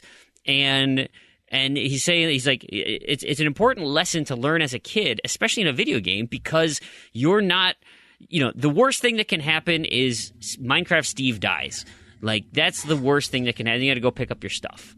But like, the worst thing that can happen in the real life is you could really die, or whatever. Like, if you don't learn how to react and adapt. And he started to talk about companies, how there are multiple companies that they didn't get that. He pointed out Netflix as a company that did, and they said, look, movie rental services, not lasting. The digital wave is here. We need to embrace that. Hey, how about we do digital streaming, and we kind of just get rid of the whole mail order thing, and Netflix shifts its company focus and becomes hugely profitable. But then you have places like Blockbuster who are like, no, brick and mortar rental stores are going to stay forever, and we're just going to do this. And yep, where are they? Dead.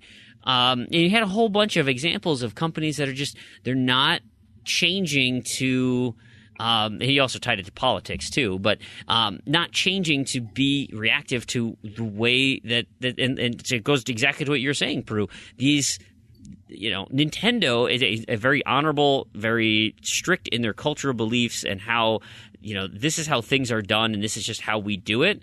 But that's not an adaptable type of business model. And so they're very slow to change because that's completely counter to their to the bulk of their culture, and now they're struggling in terms of their outward appearance, especially on things like this, where these digital consumption people want to consume their media, they want to see their games being played, they want to share their experiences with others, and to put roadblocks in there to make it so it's difficult and challenging for others to enjoy it. Like, that's just so archaic, and it's mind-boggling how you can look at history and there's so many examples of how this never works. Like, if you know what, I'm just gonna stay put and I'm gonna go back to a time when the world made sense. And everything's going to just fit how I want it. And it's like, no, the world is changing and you can't stop it. Like, you have to change yourself. The weird thing about Nintendo is, though, like, they don't, even though they don't learn and they don't seem to get it, it doesn't seem to affect them terribly much. I mean, they've always had their problems, but I mean, like, this goes back to NES days. Like, their licensing issues on the NES and Super Nintendo, their reluctance to accept new hardware with the Nintendo 64 and the GameCube. Yeah. They are always stuck in the past, but then they always seem to bounce back somehow, some way. And, like I said, you have the kind of the downfall of Nintendo with the N64, definitely followed by the GameCube, and then all of a sudden you have one of the most successful game consoles of all time with the Wii. Nintendo has a way to bounce back from these things, and it's like, man, what if Nintendo were firing on all cylinders? Right. What if they actually had somebody in charge that said, okay, let's not fight every new thing that comes up. Let's kind of go with the flow. It frustrates me as a Nintendo fan. It's crazy to think that we might live in a world where Nintendo is the only console if they embraced, right? They're successful in spite of themselves. Yes, exactly. Yeah, exactly. That's exactly right. Well, and like, they just print money with their merchandise now. Like, yeah. How GameStop is a Nintendo store. Well, pretty basically. much. Those are the tchotchkes that sell for sure. Mm-hmm. It's remarkable. We can get off this. We can shift to another thing. One funny thing I want to mention about the interview with Max Brooks, because you remind me of nostalgia, and he was talking about his dad, Mel Brooks, the director of Spaceballs, and anyway, and I think he's 91, is what Max said in the podcast, and he said that he drives home his dad from his friend's house, and he goes 90 miles down the 105. in his fancy car, and he's constantly getting pulled over. And he says like the worst days are when his dad can't talk himself out of getting a speeding ticket. And he gives an example of like, he'll get a cop and he'll be like, Mel, Mr. Brooks, I love your movies. I'm sorry. Look, you need to slow down. It's dangerous. Please don't do that. And that's great. But then he's getting these now new millennial cops who have never seen a Mel Brooks movie. And so they're like, I don't care what saddles you're blazing, you're getting a speeding ticket. And he gets really frustrated that these people don't understand, like, kind of a, don't you know who I am kind of thing, but in a funny way of like, the impact you left on society during your time has shifted, and the YouTube generation, the millennials who have less experience with movies like Spaceballs and the Blazing Saddles and all the just classic Mel Brooks movies. It's strange to think about how like my kids aren't going to have any idea how funny Blazing Saddles is. Like, anyway. And maybe you just need to pay your speeding tickets like a normal person. He just doesn't get any speeding tickets. Well, okay, but you should be given speeding tickets like a normal person. Or maybe you shouldn't be driving if you're that old as well. Apparently he's really with it. You guys should listen to that interview. Max Brooks has a way with words that is just enchanting. He is so cool. One of my favorite authors. We were talking about getting with the times. Well, Xbox is finally joining the ranks of Steam, where you can gift games on the Xbox One.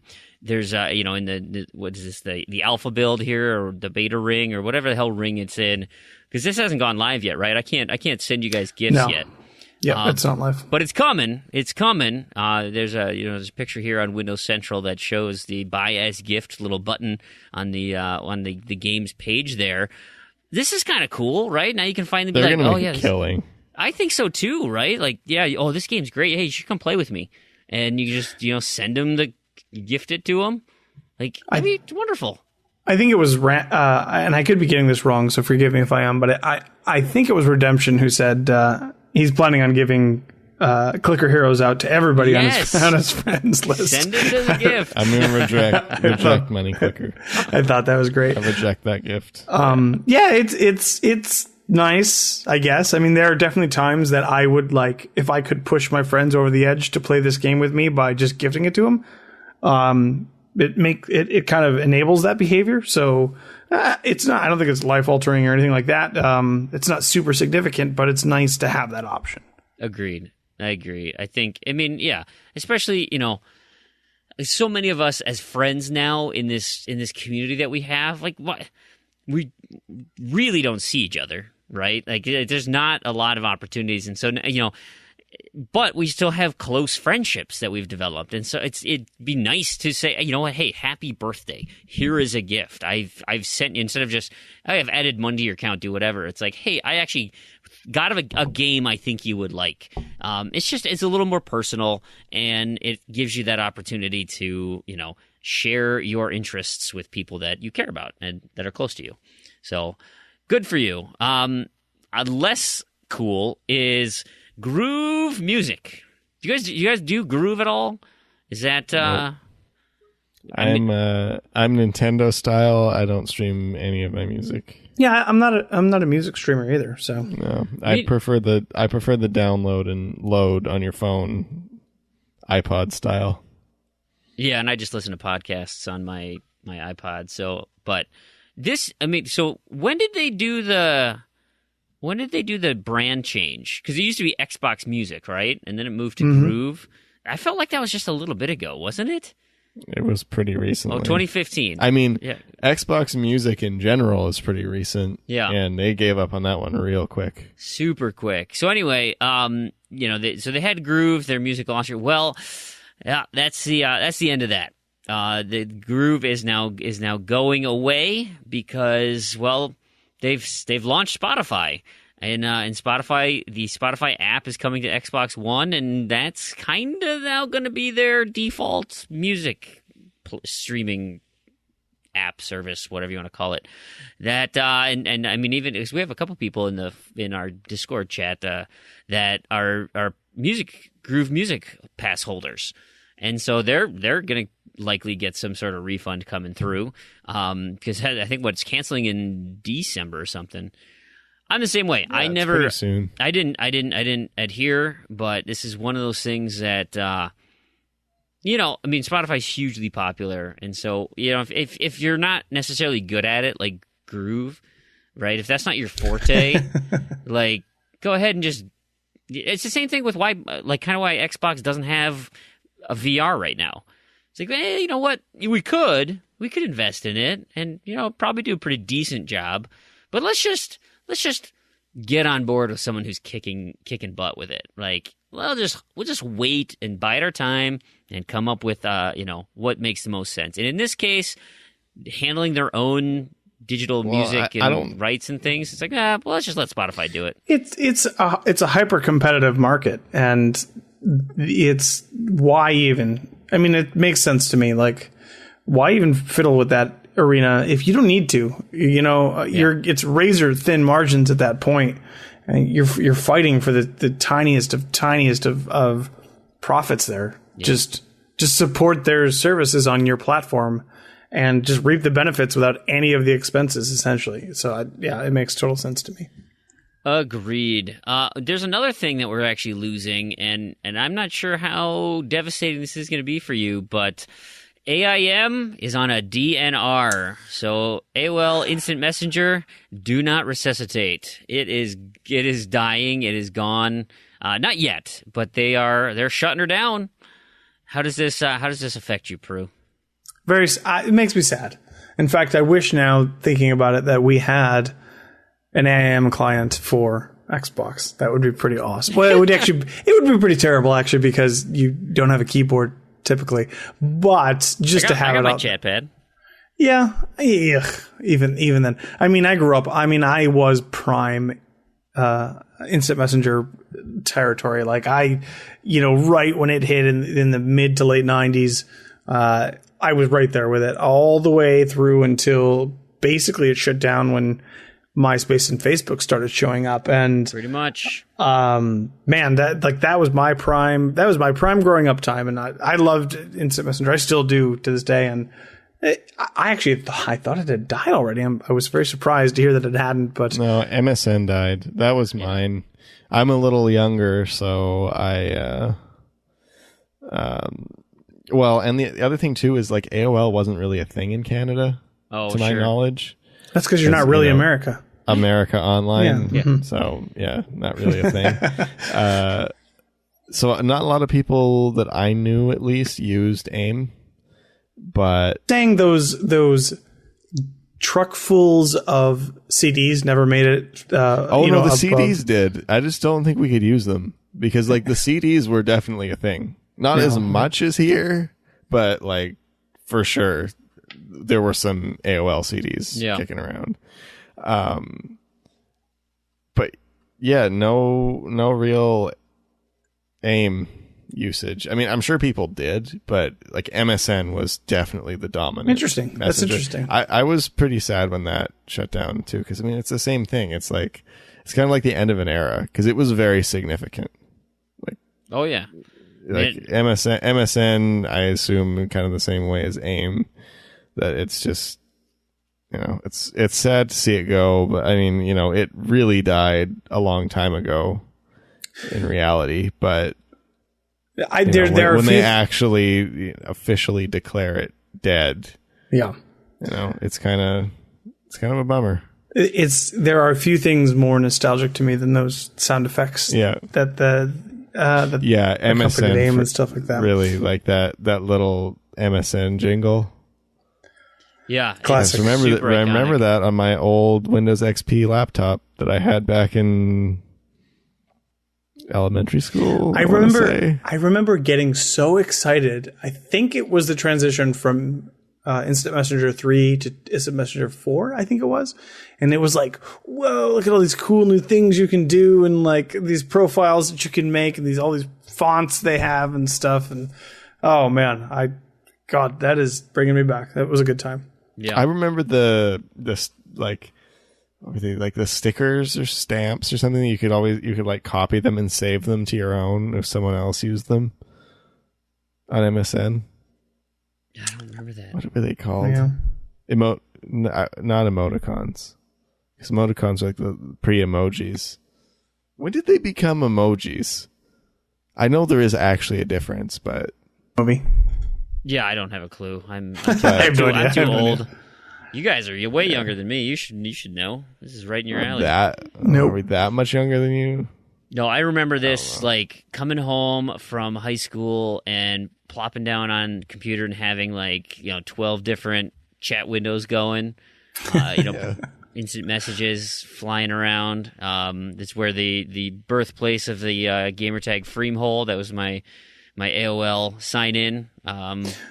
So I had some pretty embarrassing screen names growing up, but I think that's a topic for another time. I never did. I mean, mine's been the same basically forever. yeah. But Were you Prude Dude 69? I was not. Oh, I okay. was not.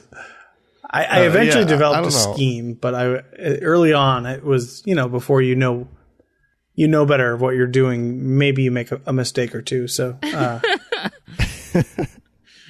I'll tell that story sometime, but not today. Great. I mean, like that was like how I kept in touch with all my fake friends before we had like all these new ways to keep in touch with fake friends yeah. on MSN. It's really funny because, we promote the Discord all the time and it's awesome, but these new chat clients, Discord, Slack, all of these sorts of new things that seem to be kind of a trend that's going on now are essentially just they're just chat clients. They're just the same sort of thing. They do a very good job at it because man, Skype has gone downhill. Yeah, it is. Skype is rough these days, but man, Discord is slick. Yeah. It's pretty great. Well, I But mean, yeah, you gotta. I will. We just talked about it. You gotta evolve. You gotta figure out how to do it better and improve upon. If you don't adapt, you're gonna die. I will thicken my nostalgia glasses in memory of AIM. Perfect. You guys didn't mention this on last show, and I can't let it go without a mention here because I think it's so funny. It's long past, but the Call of Duty game mode. So they have like these special game modes over the weekends. This is specifically an Infinite Warfare, and there was a mode called Gesture Warfare. Okay, and so you run around in the first-person shooter arena, and instead of so you can do your like taunts in game. And normally, they don't actually do anything. But in this one, the only way to kill somebody is by doing a gesture with them in your reticule. And so you would do kind of, I don't remember how many they said. There's 9 different gestures that all have unique ways of killing people. And so, and they're all different. But one of my favorite ones, and I don't know if you guys are Kids in the Hall fan, but your character, while holding his pistol in his right hand, will take his left hand, put him up, and make the pinchy finger motion, and squish your head, and I squish your head, and if your dude's in the reticule, you get squished and die. There's another one here where he makes the finger gun with his left hand, pulls the 2 lower fingers down, extends the other 2 with the thumb cocked, and then he tips it back, and bam, whoever's ever at the reticule in the end of that one gets exploded. There's others where they do the Star Wars Force choke and kill the guy. There's a video here, and we'll put it in the show notes here. It was on Kotaku, where they just showed kind of a clip of them playing through. But man, it looks so funny. Now, granted, they like different gestures take different times, and so sometimes like that would be why you die is because you're doing a gesture that takes an extra 2 seconds to do. But it looks super fun, and so if you got to play it, great.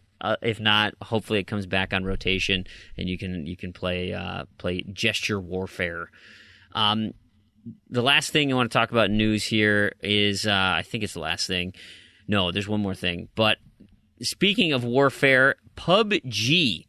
There was talk about PUBG getting an extension through its exclusivity deal. Now,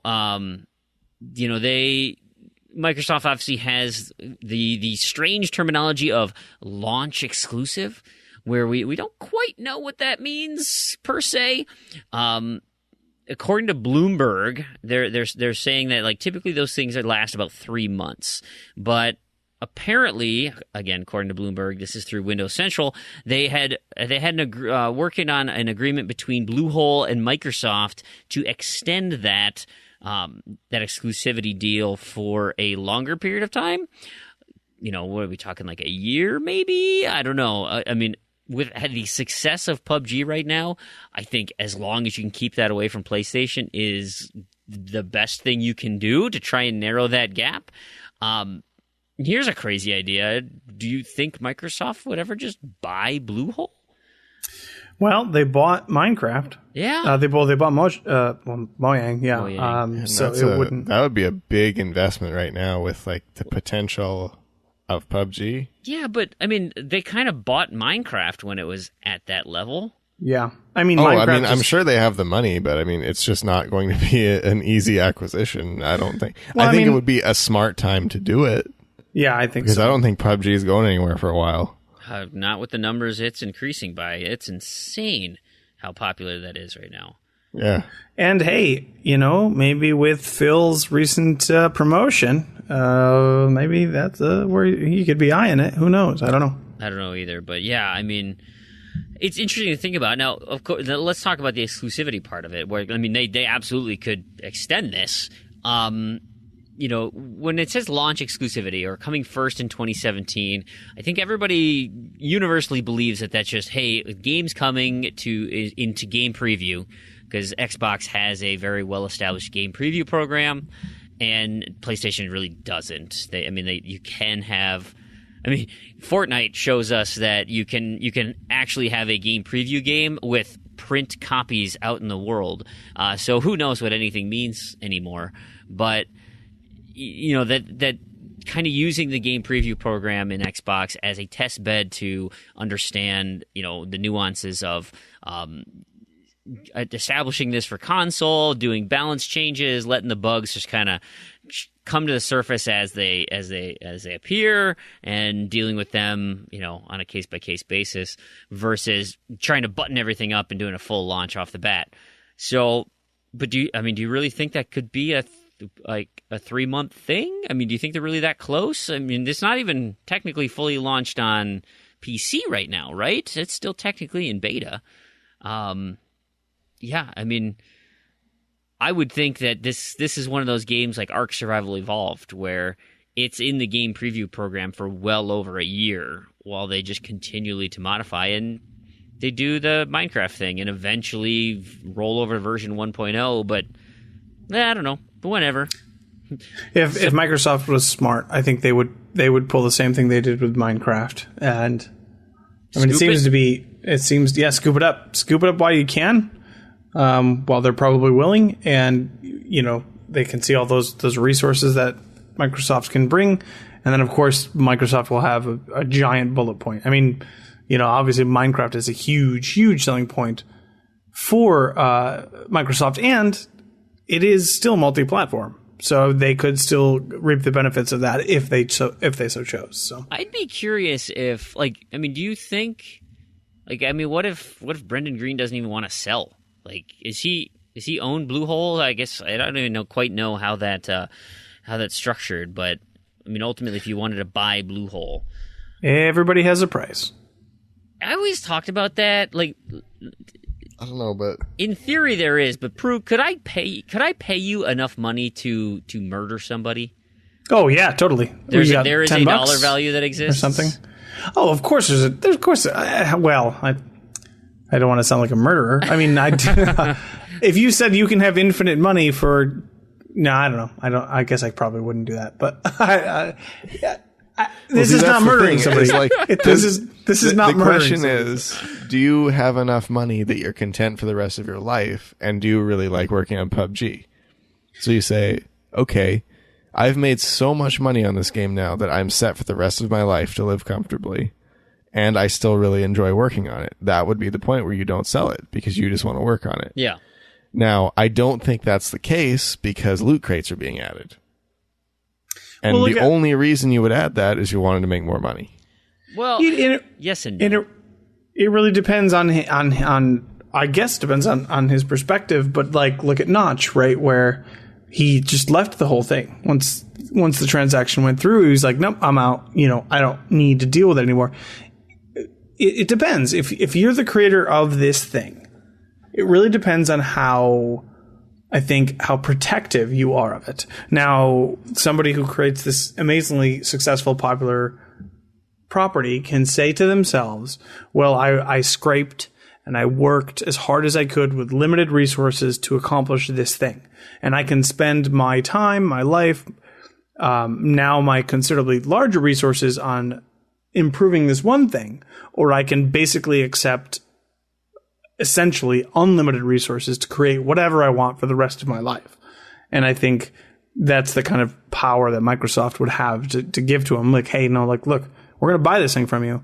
Basically, at that point, that assumes you don't just retire at that point. Right. No, but I mean, personally, that's what I would do. Well, yeah, but you got to consider, Randy, you're in a significantly different part of your life than these people are, and that as you get older, you stop thinking about being lucrative and you start thinking about legacy. And ultimately, I think Brendan Green would much rather his game live forever versus walking away with a big fat chunk of change. Now, granted, if he could do both, that would be the best. But the game has to be sustainable. Is the game really going to live forever? A game like that really going to live forever?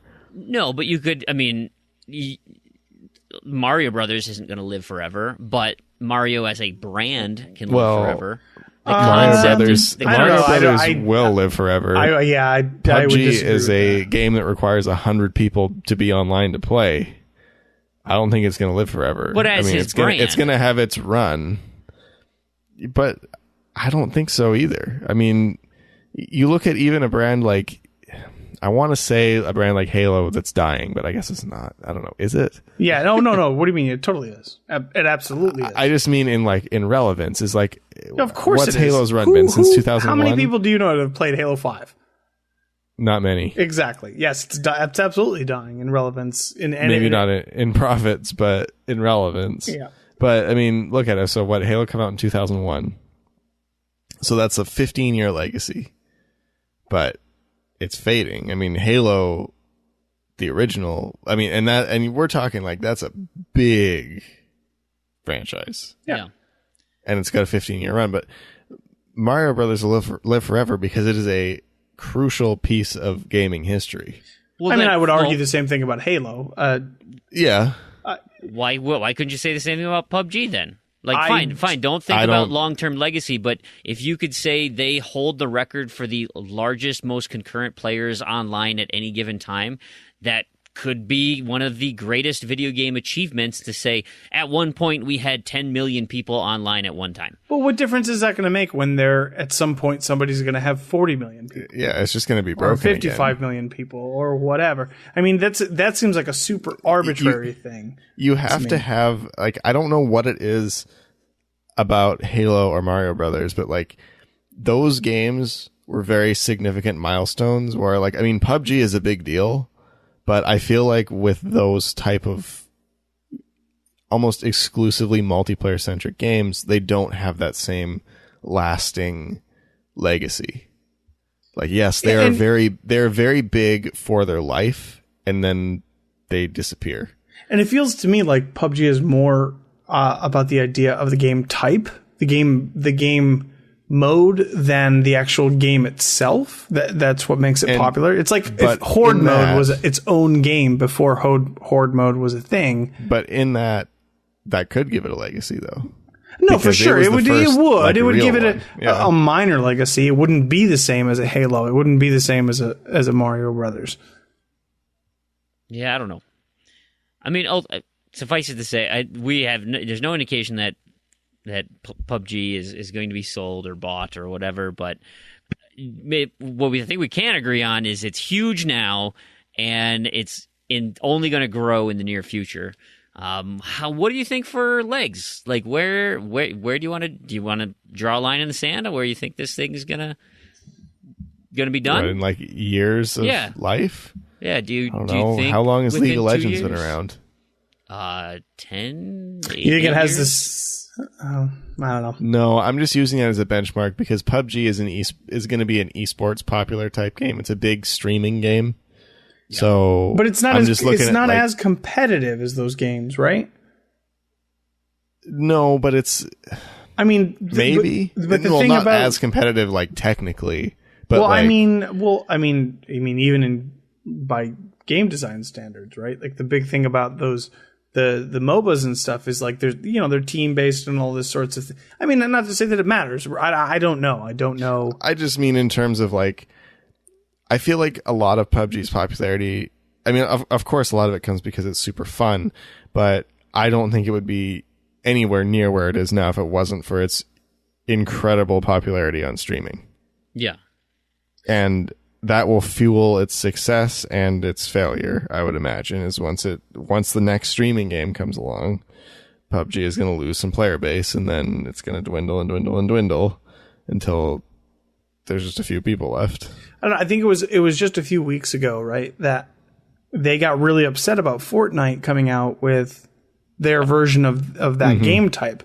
And I think that says something about the fragility of their success, that they were they were so upset and panicked about the fact that somebody else were doing their thing that they put out a statement about it. And like they kind of chastised, they were pissed. Epic for all this stuff. And it's like, well, dude, like, it's like, if you think that your success, if you think that what's happening to you is just because of this game type, well, you're screwed. You're not going to last another year. You're not going to last 2 years. Because somebody's going to come and do it better than you. Somebody's going to come and do it way better than you. Yeah. So I don't know if that. I don't know because I haven't played the games. So to me, the success to me is still kind of a mystery. But if that's what they think it is, if they think it's just how the game type is structured, then I don't know. I don't think this thing has a lot of legs at all. They got 6 months. Yeah, I can't imagine what would. Well, the other thing too is like, I don't know. You have this game mode, but yeah, like you said, it's like if that's what your success is on, you better really focus on making your game fun, or totally bank on first to market and network effects, because you were the first game like that to market that has real success. There were a couple, apparently. I'd heard, I didn't really look into this, but I've heard there was a couple other similar style, not exactly. Oh yeah, they're coming. Similar style, kind of like battle royale games. Yep. And then of course the network effect of all my friends play PUBG. We already own PUBG. It's the standard. We're just going to use it like Facebook. Lots of people don't like Facebook. There's alternatives, but not really, because all your friends are on Facebook, so it's ubiquitous at this they're point. Useless. Yep. I mean, it's it's the only option. So, I mean, they could bank on that, but I mean, really, I don't think that's gonna, unless their game is fun and stands out, it's not gonna last. Yeah. I mean, it'll probably be remembered as the first big one to do it, but yeah, I don't know. All right. It'd be interesting. If Microsoft bought them, it would really be interesting, though. I think it would be a smart move, honestly. It'd be kind of cool. Yeah, we'll see. We'll see. We got a few questions from the community that we should touch on here quick before we wrap up the show. We've kind of gone a little long, so let's just rapid fire these as best we can. But we got a question from Lucky32468. Says, why can't Microsoft tell us when they're going to delist a game? Because they just kind of quietly delisted Forza 5. What the hell? I added that last part. He didn't say that. So, what do you think? I mean, most of this, a lot of the delistings are typically involving licenses, right? I mean, that's usually the biggest sticking point. Pretty much without exception. You know what surprised me? So when I was playing Connect Sports, so this is just kind of lock this away in your memory bank here, because I was on Connect Sports, the bowling game. I was hitting a strikes, and they play pop music from like the early 2000s, whenever that game came out. Like I'm hearing Lady Gaga or whatever and I'm thinking, I didn't know they had licensed music in Connect Sports. And I have to imagine that is tenuous, and that might be the reason why you got this stealth delisting of Forza 5 is all of a sudden, the music holder was like, hey, by the way, did you guys know that you had our license? Oh, yeah. Do you want to renew? No, I don't want to renew. What's it going to cost me? Yeah, not going to happen. I just get rid of it. Like, I feel like nobody has the foresight here to be like, oh, yeah, by the way. I imagine it's probably more like Microsoft knows, okay, this is when this license ends, so we have to pull it, and they just don't bother. Yeah. It would be nice because some companies do, and they give you the 2 weeks notice, and anyone who is putting off that purchase waiting for a sale will get it. Oh, I like the 6 month notice. Even so, even if it was a week, you're going to see a huge spike in sales that week. Yeah. No question. Which is surprising why they don't do it. Yeah. And I don't understand, I don't think there would be a legal reason to not, they still have the license for that week. Right. And I wonder, what's stopping them from saying, hey, you've got a week to buy it? I'd be interested to hear how much the Alan Wake sold that weekend when, Remedy was like, holy crap, guys, we have to pull our game down on Monday. Discounts for everyone. Why not do that? Put it half off. Say, listen, guys, you have a week to do this, and then step 3 profit. Or don't even put it half off. Just say it's getting delisted, and this is the price you pay. Yeah, that's true. I mean, the people that were going to buy it are still going to buy it. Yeah, I think you'd encourage.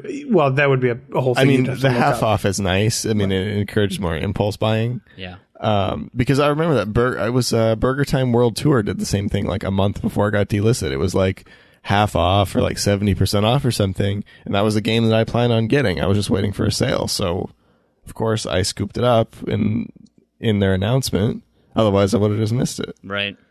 So, yeah, I think it's smart, but I mean, we can't see the numbers, unfortunately. So maybe it's almost insignificant. Maybe. I got a question that we've sat on for a little bit from Marky Behoy, and he asks specifically for me, hey, when organizing contests like Leapfrog or UHH, how is the cutoff times decided? Or I guess, how are the cutoff times decided? And is there some areas who are at advantages or disadvantages because of their time zones? Brew, you kind of saw some of this, last week or a couple weeks ago, didn't you? With a UKer who was your UHH opponent? I'm trying to remember who that was, but the reason most of the times the reason that the cutoffs are chosen is so that if there's coding and things, that Rich and Jack can be awake and at work, so they can help fix things if there's an issue. So for the UHH specifically, there's a lot of coding and generating those lists and stuff, and so they spend. They want to spend some time making sure that everything is ready to go versus a nice convenient cutoff time for the United States when it's 4 a.m. for them, and they're like, yeah, I'm not staying up that late. So that's kind of how we've gone to we make it so it's easy for them to deal with any issues that happen to arise. That being said, though, we also create contests where we try to eliminate the need for very specific time, like the first to do something, or be the quickest to do this, because we see the same thing when you're trying to climb leaderboards, right? To be the first one to get a game completion. And it's just unrealistic because you got people who get review codes, you have people who, have early access to it, or, they've already played it before technically release in some capacity. It's that makes that whole system a joke. So, we try to be more accommodating with our contests so that really anybody can compete, and that it either stretches out over enough period of time or is difficult enough you can't do it right away. But those are all things that we end up considering. I'm not sure if Prue or you or Randy have any other comments with that. Have you noticed in any of the contests where time zones have really screwed you over at all? No, I haven't had any issues with that, so it doesn't bother me at all. Yeah. And Randy, you don't participate. I mean, you just plan, assuming that, okay, if the guy you're playing is in the UK, he's going to have a head start and probably going to be sleeping when you finish. I mean, it's just a matter of knowing like who finishes first and then how much of a lead you think you need to have or how much push you need to give before you go to bed. I mean, I don't think it really matters unless one person gets an extra morning or evening, which I don't think usually happens or whatever. But no, I think it's usually fine. Yeah. But yeah, like you said, I mean, I don't play contests really seriously ever, but that's just kind of my impression of it. Right. Hey, Prue, why don't you take this next one? Because apparently this was a conversation that you and Michelle and Elle had regarding tough as nails games. Sure. Yeah, we were actually talking the other night when we were playing Left 4 Dead, and basically we got into a conversation about how do you rate tough games? How do you rate... We constantly use Dark Souls as an example. I also brought up Mega Man. There are games that are tough to be tough, and is that a design flaw or not? And we were talking in different capacities about this. We were talking about I brought up Rock Band or Guitar Hero specifically, where these games are super easy to pick up. If you want to play easy, I mean, you could put easy no fail mode on and you're good to go. You don't even have to press buttons to win easy no fail mode. Right. But you can also play expert mode where literally only for certain songs, less than 1% of the population can play and master and win these games. Whereas games like Dark Souls, and Dark Souls just seem to be the good example of this, are designed to be punishing. And at what point does that become a design flaw? At what point is this game too punishing, too hard, or too much for the average gamer? I don't know. It's arbitrary. It seems kind of, it's really dependent on your opinion, but it was an interesting conversation to get into. And, I don't know the correct answer to any of these questions. I don't think anybody does, but it really depends on your skill level, on how you feel about it. And, Dark Souls seemed to be a bit of a focal point just because it's a game that I know I left behind because it was punishing. Super hard. Yeah. And but the thing so for me, because I really like hard games, so I have a little bit of a different perspective on it, I think. And a game like Dark Souls is designed to be very fair, but it punishes you when you make mistakes. It punishes you greatly when you make mistakes, but it also lets you learn from those mistakes because it's consistent. Like it doesn't trick you. It doesn't cheat. It's just hard. And I think that's the key. Is there a lot of games that cheat and it's just unfair, like Call of Duty on Veteran? It's not fun. It's just poorly made. But hang on. But that's arbitrary. That's based on your experience of it. Like Volgar. Okay. Are you saying that you think Dark Souls is more fair than Volgar? Yes. Why? Because Volgar has bad controls. Oh, okay. I would argue that Dark Souls has bad controls. Dark Souls makes you feel like you're moving through molasses. Well, it depends on what gear you're wearing, because if you're wearing a set of armor, it does, but if you're wearing nothing, it doesn't. Okay, well, so I'm sure there are people who would come to the defense of Volgar and say that there are reasons, whatever. Again, like, I don't want to get tied down in...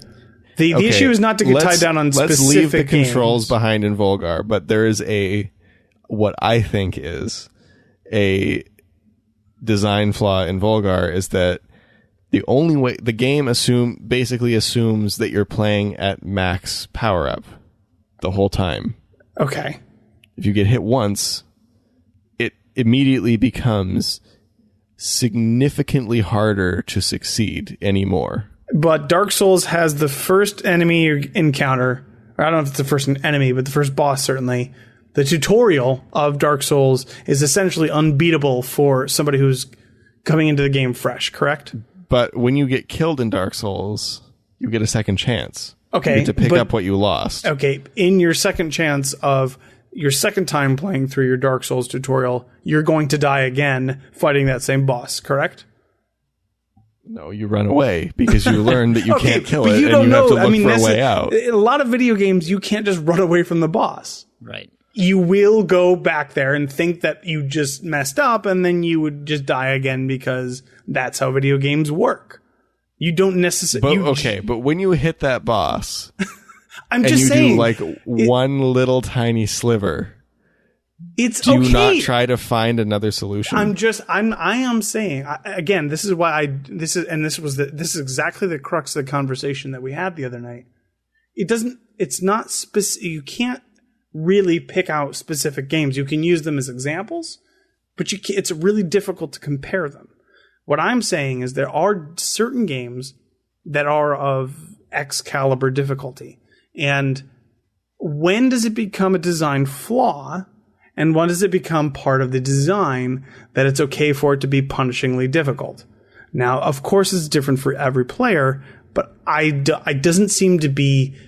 It seems, I think, maybe it's the fact that Dark Souls did it really well. Maybe they did the difficult game very well, and that may be the case. It wasn't the case for me because I got done with it after about an hour or two, and I'm like, no, this is stupid. I'm done.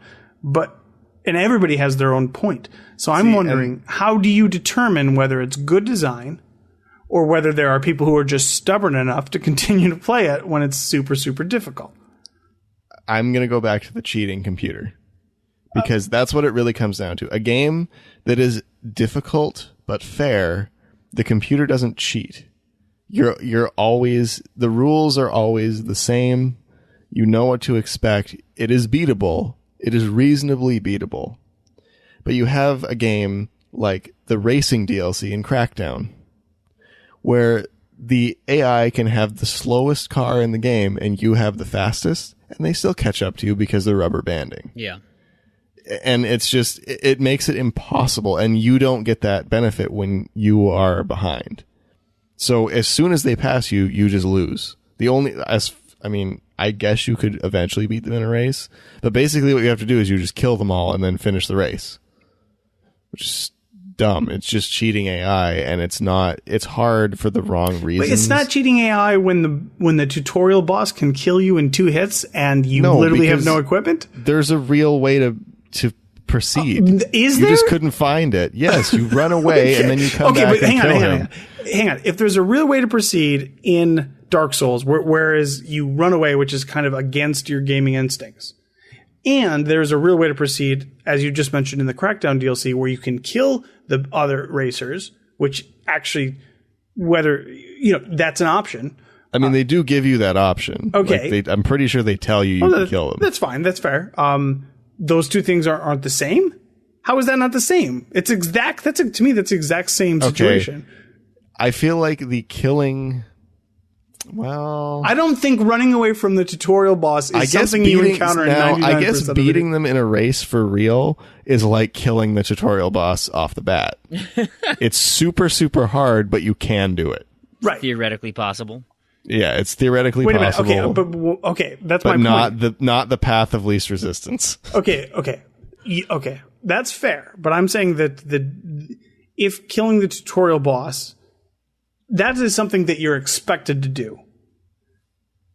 I don't know. I think it's not. You're not expected to do it until you come back for the second encounter. I'm saying expected to do it in 99.99999% of games. That's all I'm saying. But that was the point of that, though. And again, that's exactly was the point of that's the conversation. Why they put it there in Dark Souls, I'm sure, because why is it fair for Dark Souls to do it and not fair for other games? I think it goes back to what Randy had said before about as long as the mechanics or the gameplay is fair, that it can be difficult. It is fair. Yeah. That's really the thing. The race is not fair. Wait, but the race is it fair to you. beat the Dark Souls tutorial boss the first time you encounter him? Okay. Sure, it's unlikely. Let's omit the tutorial boss. Okay, but that's the first thing you encounter in that game. It is the first thing you encounter, but it is a very, very, very small and unrepresentative portion of the game, because that's the only situation in that game that is like that. But it's a massive wall for everybody playing that game. This is why I think it's And hard games, you need to give hard games more than 2 hours. Almost always. There's a barrier to entry on hard games. Can you give me a similar game? Not a similar. It doesn't have to be a similar game, but a game that has a similar barrier, that level of a barrier, that early on. Any fighting game.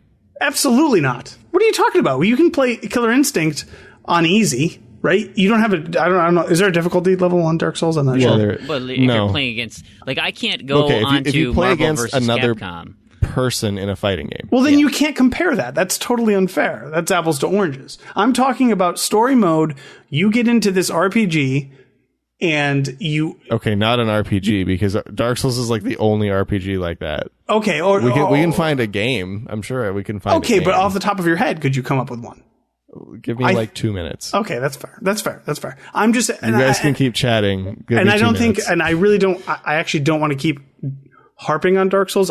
The only reason that it's a good example of this is because it seems to be a game where a lot of people praise its design, and then on the other hand, half the people seem to have never gotten past the tutorial. So it just seems to be a really prime example of this. But I think that it's an important question to ask. If there are people who can't get past the first, third, fifth, sixth, eighth level in a game, where's the fault? Is the fault the game designer, or is it the player themselves? And I think that there are different levels, of course, to that question. People can have different opinions on it, but I'm more interested in how do we determine where design fault lies? Is it with the people who put the games together, or is it with the people who are playing the games themselves? I look at games where, let's take Rayman, for instance, right? There are levels in that are quite challenging, but the platforming is really good, very responsive. Meat Boy is the same. Super Meat Boy, even better example, right? Super responsive controls, and if you have that cadence down and you can react and do that, the game is beatable. It's just very difficult. But if you have a game, and you use Volgar, where the controls are not great, and so when you're doing those types of difficult games and you're battling against the controls, or there are non-game related, I don't think it was the intention of the designer to say, okay, I really want the controls to be unresponsive and garbage. That's how I'm going to make my game really difficult. So I would fault the game design on that standpoint if the tools were available. Because I look back at at Resident Evil 1, right, and you have tank controls. Yeah, that's a perfect example. And actually, you think, well, God, these controls are really awful, but they help with the tension and the difficulty because that was how the game was developed. The designers understood what they could do for movement of their of Jill, and then they made the enemies react to that. Now, when they did the remake and you took that out and you gave it modern controls, you could run circles around the zombies because they didn't update how the zombies reacted. And so it's like, that you essentially you fixed what was perceived as an issue, but that inherently took all the fun and difficulty out of the game. I mean, it was a different type of fun, but that changed the fundamental design of the game.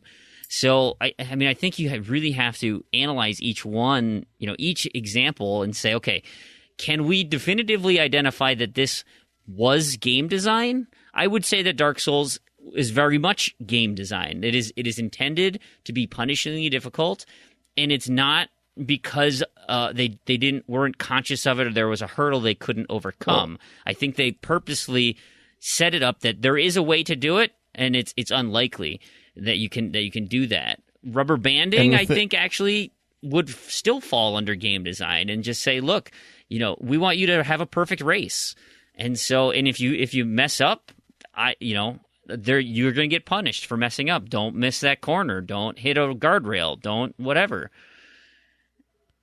And I think the thing with Dark Souls too is a good point, where it's like they wanted it to be like that. They wanted it to be punishing, but again, if you know the rules and how the enemies behave, which again takes some learning. It's going to take a good chunk of time the first time you play Dark Souls. Yeah.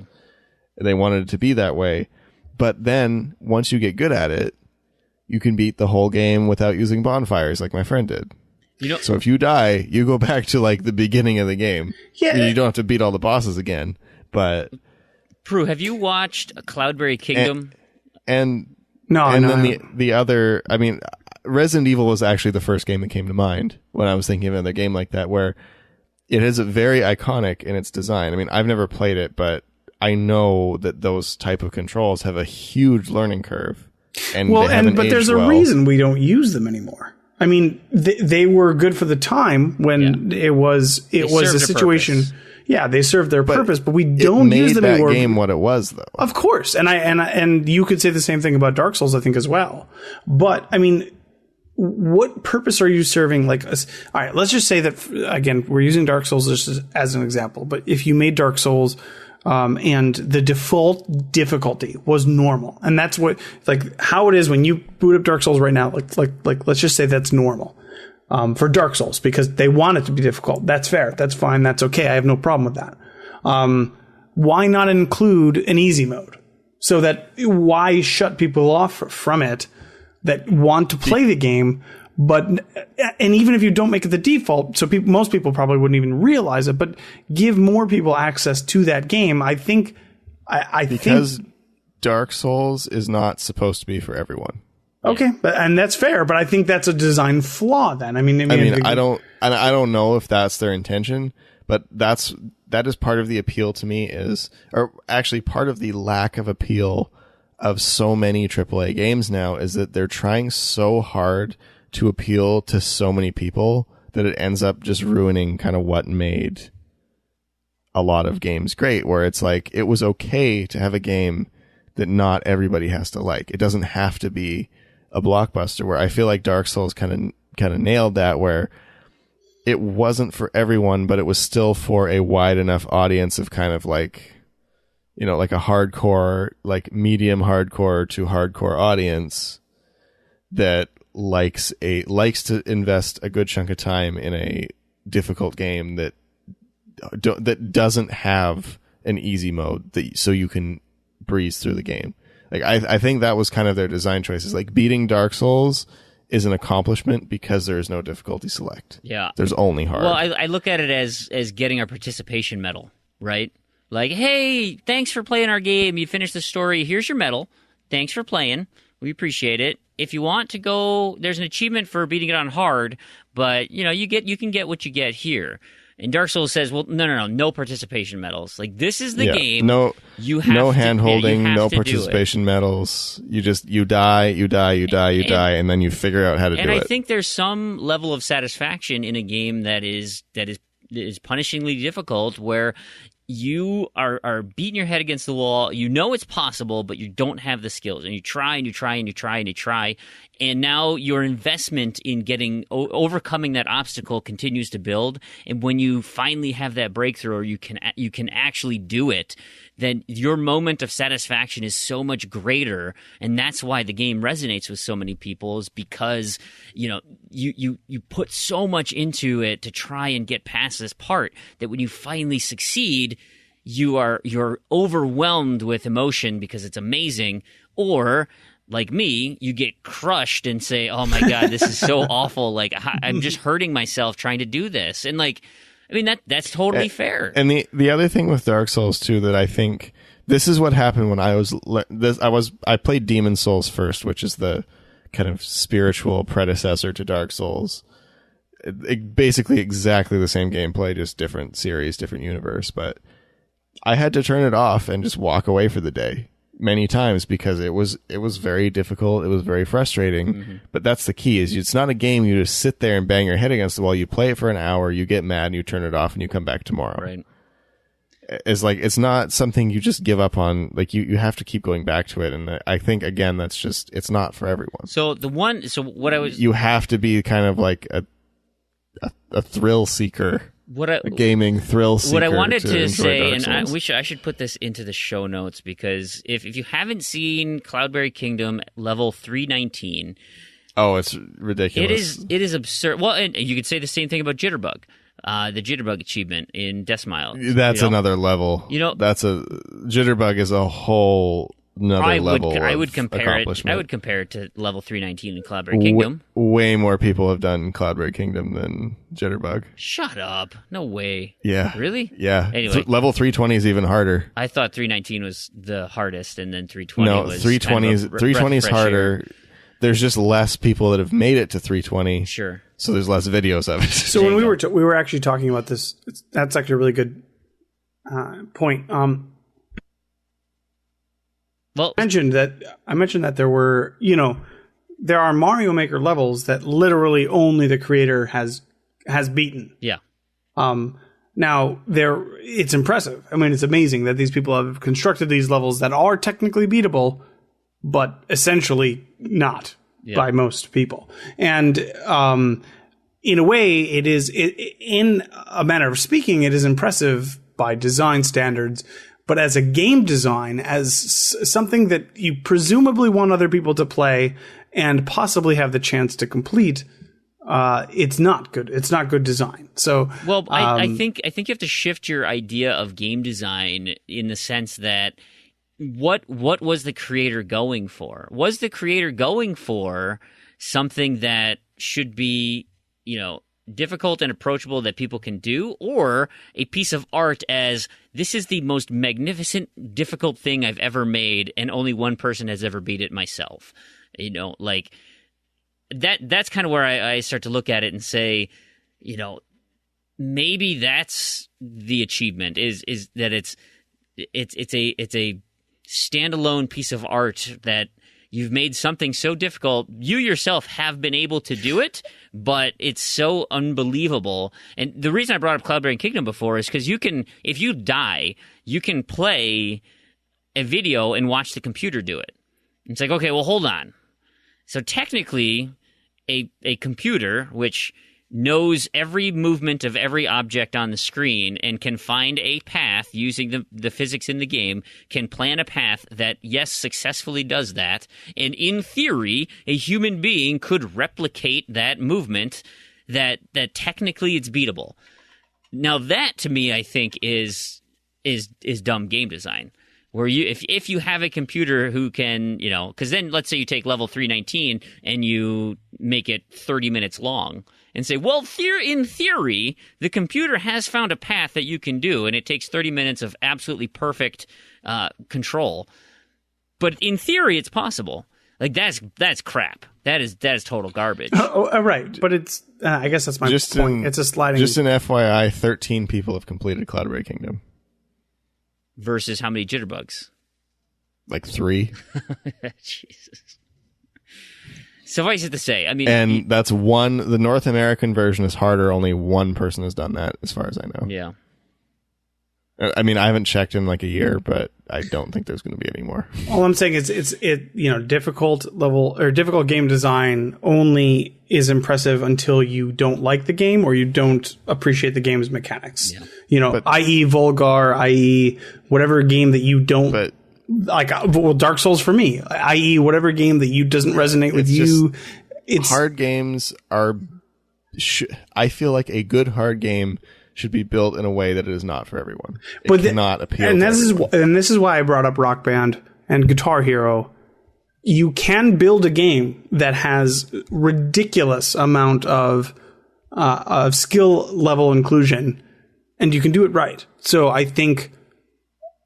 Maybe that's not a game design template for everyone, but I think then, again, the big question is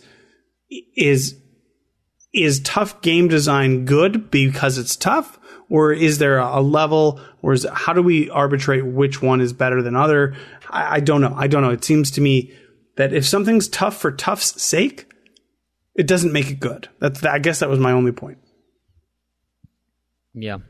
I can see it. Now, but there is another mechanic that I want to bring up that kind of relates to this, that, the kind of being thrown in, not for everyone, making it excessively difficult, is Dead Rising and Zelda Majora's Mask.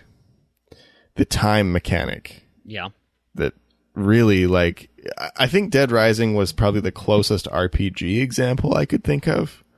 Because that's that same thing where you start off and you're very weak and you can't really do anything. and then you throw in the time as well. I mean, it's not like Dark Souls level by any means, but it's something that puts a lot of people off very early on. But if you give it the time of day, it turns out to be a really good experience. If you take the time to learn the game and what that mechanic adds to the game, you can have a much greater appreciation for the whole game. And I think the same thing with Zelda Majora's Mask. And correct me if I'm wrong, but I think that got a lot of backlash for the time mechanic as well, because it was kind of complicated. It was complicated if you didn't play the game for more than an hour. Yeah. No, I mean, it's a complicated system, generally speaking. And it's a divisive mechanic as well. I just can't think of any other games that, because It's a both good of those example. games utilized it very well. It's a good example, in my opinion. I would argue, but it's just that same thing where it had that. It took more than an hour to commit to the game. Basically, like I think that was the key. Is like you had to play a good chunk of Majora's Mask to really understand what was going on. The same way you had to play a good chunk of Dead Rising to understand what was going on. That doesn't necessarily make it good, though. I mean, but that mechanic added so much to those games. Sure. I mean, in the same way that replaying. Yeah. I think I've stated my point at this point, so I don't need to read. Anyway, well, have you guys, we can move on. Well, I want to touch on one thing quick. Is like Half Minute Hero. You guys watch? I love that game. Played that or watched that game? Like I love that I haven't game. played that. On face value, and you start off and you play. So, Randy, the premise is that you're a boy who is gifted this sword. It's a sword, right? That when you're holding it, you have 30 seconds before you die, and so you have to rid the world of evil in 30 seconds. And there are ways, so face value, you look at it and you're like, this is ridiculous. Like, how you got 30 seconds, how are you supposed to do anything? And so there's this giant timer running in front of you that is just, it's terrifying, because you're just like, literally everything you do is like, I'm wasting time. I need to go. And I mean, it's this exciting tension to have that timer there. And then, as you play, there are ways you can continue to extend that time or pause the time, or, and get to a point where you're actually like just ripping through dudes and having some, crazy level of functionality. But that game without the time mechanic would be stupid. That's the game's built for that. And, would you consider that like oppressively hard? No. I mean, no, I think that's fair, easy. and that's, it's designed that way. But is there still a substantial learning curve? No, not at all. Not at really. all. I think it does a pretty good job of walking you through it. Anyway, Randy, you had talked about Dead Rising, and I'll just get into my zombie news here, because it is Dead Rising related. Capcom Heroes. The Capcom Heroes mode is announced for Dead Rising 4 as an update. Now, granted, it's a free update, which is great. But, well, Randy, what do you think? It better be a free update after the mess of everything else about that game. So what? I don't know. I mean, it's what Capcom Heroes is. Whatever. It's free. I shouldn't be complaining about it because it's free, but it's like, I'm honestly surprised that's even coming to PS4. Like, is it even worth porting? I don't even know. But I don't know. I mean, that was a flop. So the trailer is essentially Frank West. He is now bequeathed with all sorts of Capcom Heroes costumes, from literally everybody on the Capcom, Marvel vs. Capcom roster is pretty much in there. So he can dress up like X and get his Mega Buster from Mega Man X. He can be Dante from Devil May Cry, Sissel from Ghost Trick, Adam the Clown from the original Dead Rising. They have Frank West from Dead Rising. He can be not Frank. Yeah. He can be the actual Frank West. The original Frank West. I wonder if they got the original voice too. That would be funny. That would be pretty funny. That would actually be really funny. Cammy from Street Fighter freaks me out.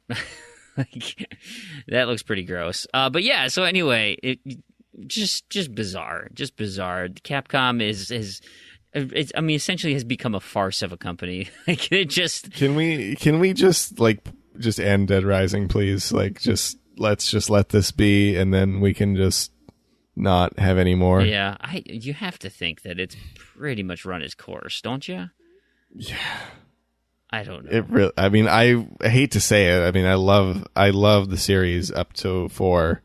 I mean, 3 was a departure, but it was okay. Like it stayed true to the story's roots, so it had good value there. And it was gorgeous. Like the game was just absolutely gorgeous. Yeah. But yeah, I mean, it was good for a tech demo game. I'll put it that way. Dead Rising 3 was a good tech demo. I'd be curious if, I don't know. And like, just the way, like, they just, like, man, the launch of Dead Rising 4 was just awful. Yeah. Like, the game was just a disaster. It's strange to think, like, I mean, given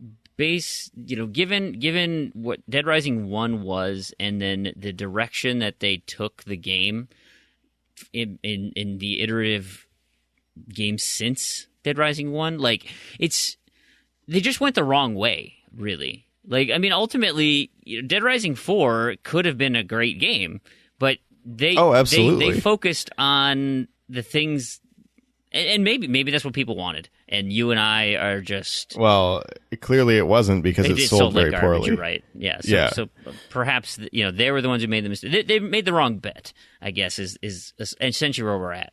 Is they said, oh, people really like just killing zombies, and they want more zombies and more carnage and just goofy-ass crap. And it's like, that's not what we wanted. We wanted more survival, we wanted tension, we wanted story.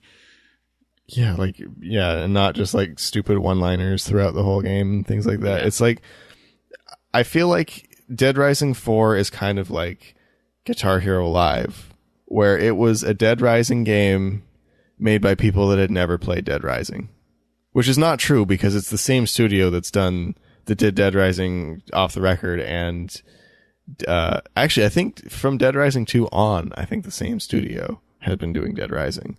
They just were acquired. They were originally Blue Castle, I think, and then Capcom acquired them and renamed them Capcom Vancouver. There you go. I could be wrong on that, but at least since Dead Rising 2 Off the Record, they've been making Dead Risings, and like, yeah, it's like it was made by a group of people that had never played Dead Rising before, which was bizarre. Yeah. Yeah. Oh boy. All right. Well, that's it. I really wish to keep going on Dead Risings. One little thing. I really wish the original studio that made Dead Rising 1 would have been able to make another Dead Rising game, because I would have liked to see where it went. Yeah. Yeah, I could see that. Do we have any knobs and discos, or home for unobtainable and discontinued achievements? I think actually we do. We're just one good one this week. What's that? 2 achievements in the new Xbox One Minecraft have been fixed. Hooray. So the Sniper Duel and Inception achievements have been fixed, but I believe... Oh, it's completable now. Those were the last 2. I thought there was one more, but no, it is now completable. Well, that's good. That is good news. Cool. I guess, why don't we'll sign you guys out, and then we'll kick it over to Review Zed. So, Prue, Randy, where, we want anyone to find you, talk to you, reach out, anything that we should touch on? You can find me on Twitter at Randy2727 or Crandy on True Achievements.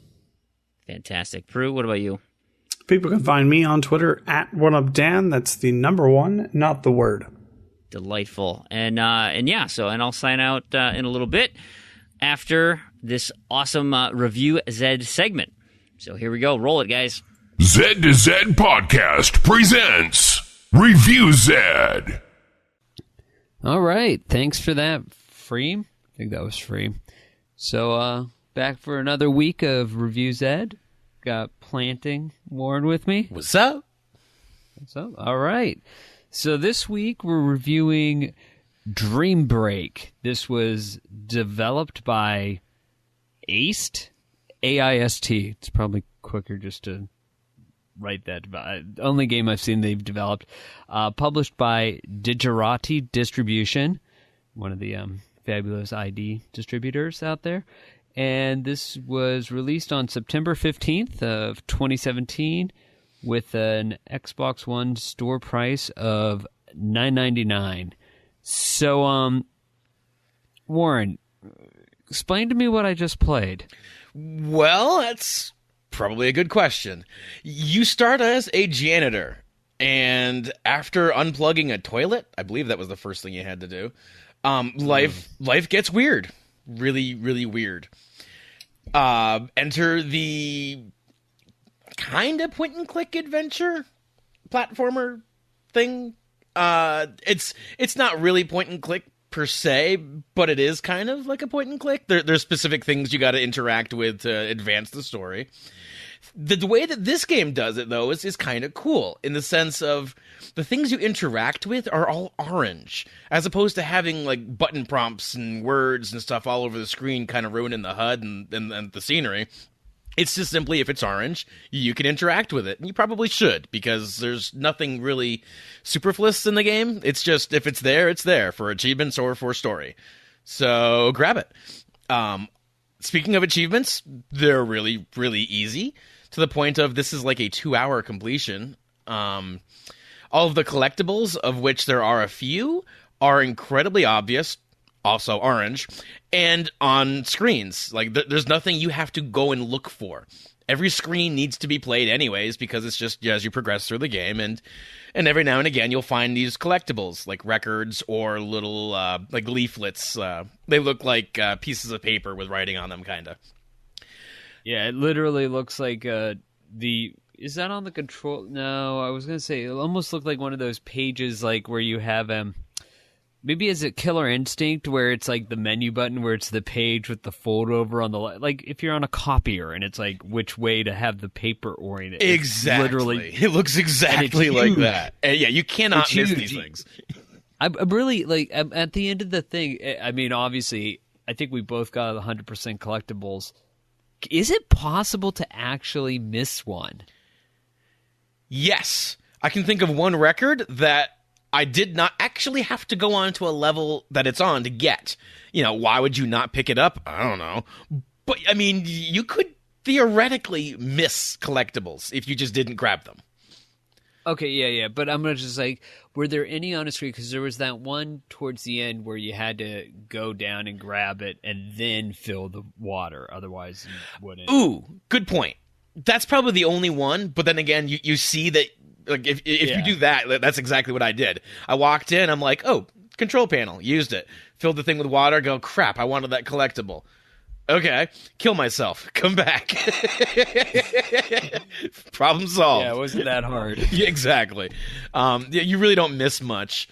Like I say, it's a 2-hour completion, so even if for some reason you did somehow overlook a collectible, running through it a second time is not going to take you a whole lot of effort. I guess it's just running through. It's like, well, quick question. Why was I getting records? I don't... Okay, do you remember the music store that you visited when you played the game? Vaguely. If you go back, there was a record store and you go in. Yes. If you go back to it after you collect all of the records, the guy has a little more to tell you, and you can go and listen to them all in the shop. How do I get back to the record store? Because I thought I was from the main menu. There's 2 extra options, and my brain doesn't know what they say at this point. But one of them brings you to the bar, so you can do the gambling and the arcade game in the bar, and the other brings you back toward the shop, so you can listen to the music. You mean I could actually go back and spend more time in this game after I was done with it? Yes, you could. Why? I'm still confused. What happened? Because believe it or not, there's people out there that play games for something other than achievements. They do this thing called just for fun. I know that's like a swear. You're going to have to bleep that with one of those achievement noises. But yeah, people actually enjoy playing games for fun, and these developers wanted you to enjoy the music that they put together. So you can go to the music shop. And just because betting on a rocket llama and winning is so awesome, you can go back and do that again too.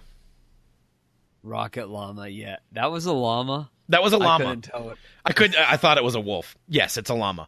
I do have to clarify, this isn't my favorite. This is another retro. This does look 8-bit. I'm not even going to give it. No, this is totally 8-bit. This is not a 16-bit game. This is 8-bit. Oh, yeah. So some of my things that I would say. So one, and I think we were at the beginning, oh, I could go down the steps or up. Granted, I could interact with orange things. Like, that was obvious from the beginning. But at first, you're just trying to navigate over, what can I go up and down? Where am I going? There wasn't a lot of, I mean, other than interact with orange things. Okay. What button do I hit? Do I do... it felt like there was a little bit of that early going... Like, it wasn't completely intuitive picking it up. It was like... And since it's only one screen you're on, I felt really dumb. I hear you. You and I both, as I recall, took a little bit of time getting off that first screen. And then once we realized, oh... There's actually, you don't have to walk down these stairs. I was trying to jump over what, in my mind, an imaginary banister that is not there. You can just walk right out on this platform. I'm like, oh. Yeah. There's another spot like that further in the game that's right after the post. Yes. Oh, I can walk past this? It's not a wall? I thought it was a wall. Oh. Yeah, there's a really, really weird puzzle that you'll get to, and it's like, you'll see a collectible up on top, and your brain just tells you, yes, that's the path you're taking, because they put a collectible there. No, that is not the path you're taking. You want the spot just below that, and although your brain says you can't walk through that wall, trust us, you can. It's not a wall. It's not even a wall. Yeah, it's just colored oddly enough that the shadowing makes it look perfect. And so honestly, the graphics actually work against this a little bit, because you really can't determine where you're supposed to go sometimes. Although there's really, I mean, it's quite obvious. You try to walk back through the door in that instance, you're like, okay, I don't need to be here. So you go back into the puzzle room again. Yeah. Puzzles. There are two that I can think of that stood out as kind of obnoxious. The first one involves taxis. And I would really, really recommend you use your D-pad, not the thumbstick, for maneuverability. I don't know about what you thought about it, but whenever I used my thumbstick, it wasn't quite making the direction I wanted, straight up or straight left. You have to make geometric shapes with your thumbstick or with the D-pad, either way you want to move. I really recommend the D-pad just for simplicity's sake, because it actually moves where you think it's gonna a little bit better. Yeah. And then there's this puzzle with this thing on the roof that kind of moves back and forth, shooting down at you, where there's a collectible. That one is frustrating until you realize that the wall that's not a wall is not a wall, and then you can move. Yeah, so I think I was saying offline to you. So it reminded me of the Way, and then I was going, but I think the Way had better controls. Or maybe not. I can't remember. I was really frustrated with the Way and jumping, because I had to jump a lot more in it. Where this, I felt the controls were better, or maybe I couldn't tell because I didn't have as many situations where I want to say the controls are probably similar. They weren't great, but thankfully there's not much that you need to do in this game. The jumping is really limited. This reminds me more of Another World. Yes, I think you mentioned that before as well when we were talking when we played it, and it was a really good comparison, if you ask me. It's got a good story behind it, although it's really small and compact. It's got this whole classic Wizard of Oz thing kind of going. I don't want to go any deeper than that because the ending is kind of funny.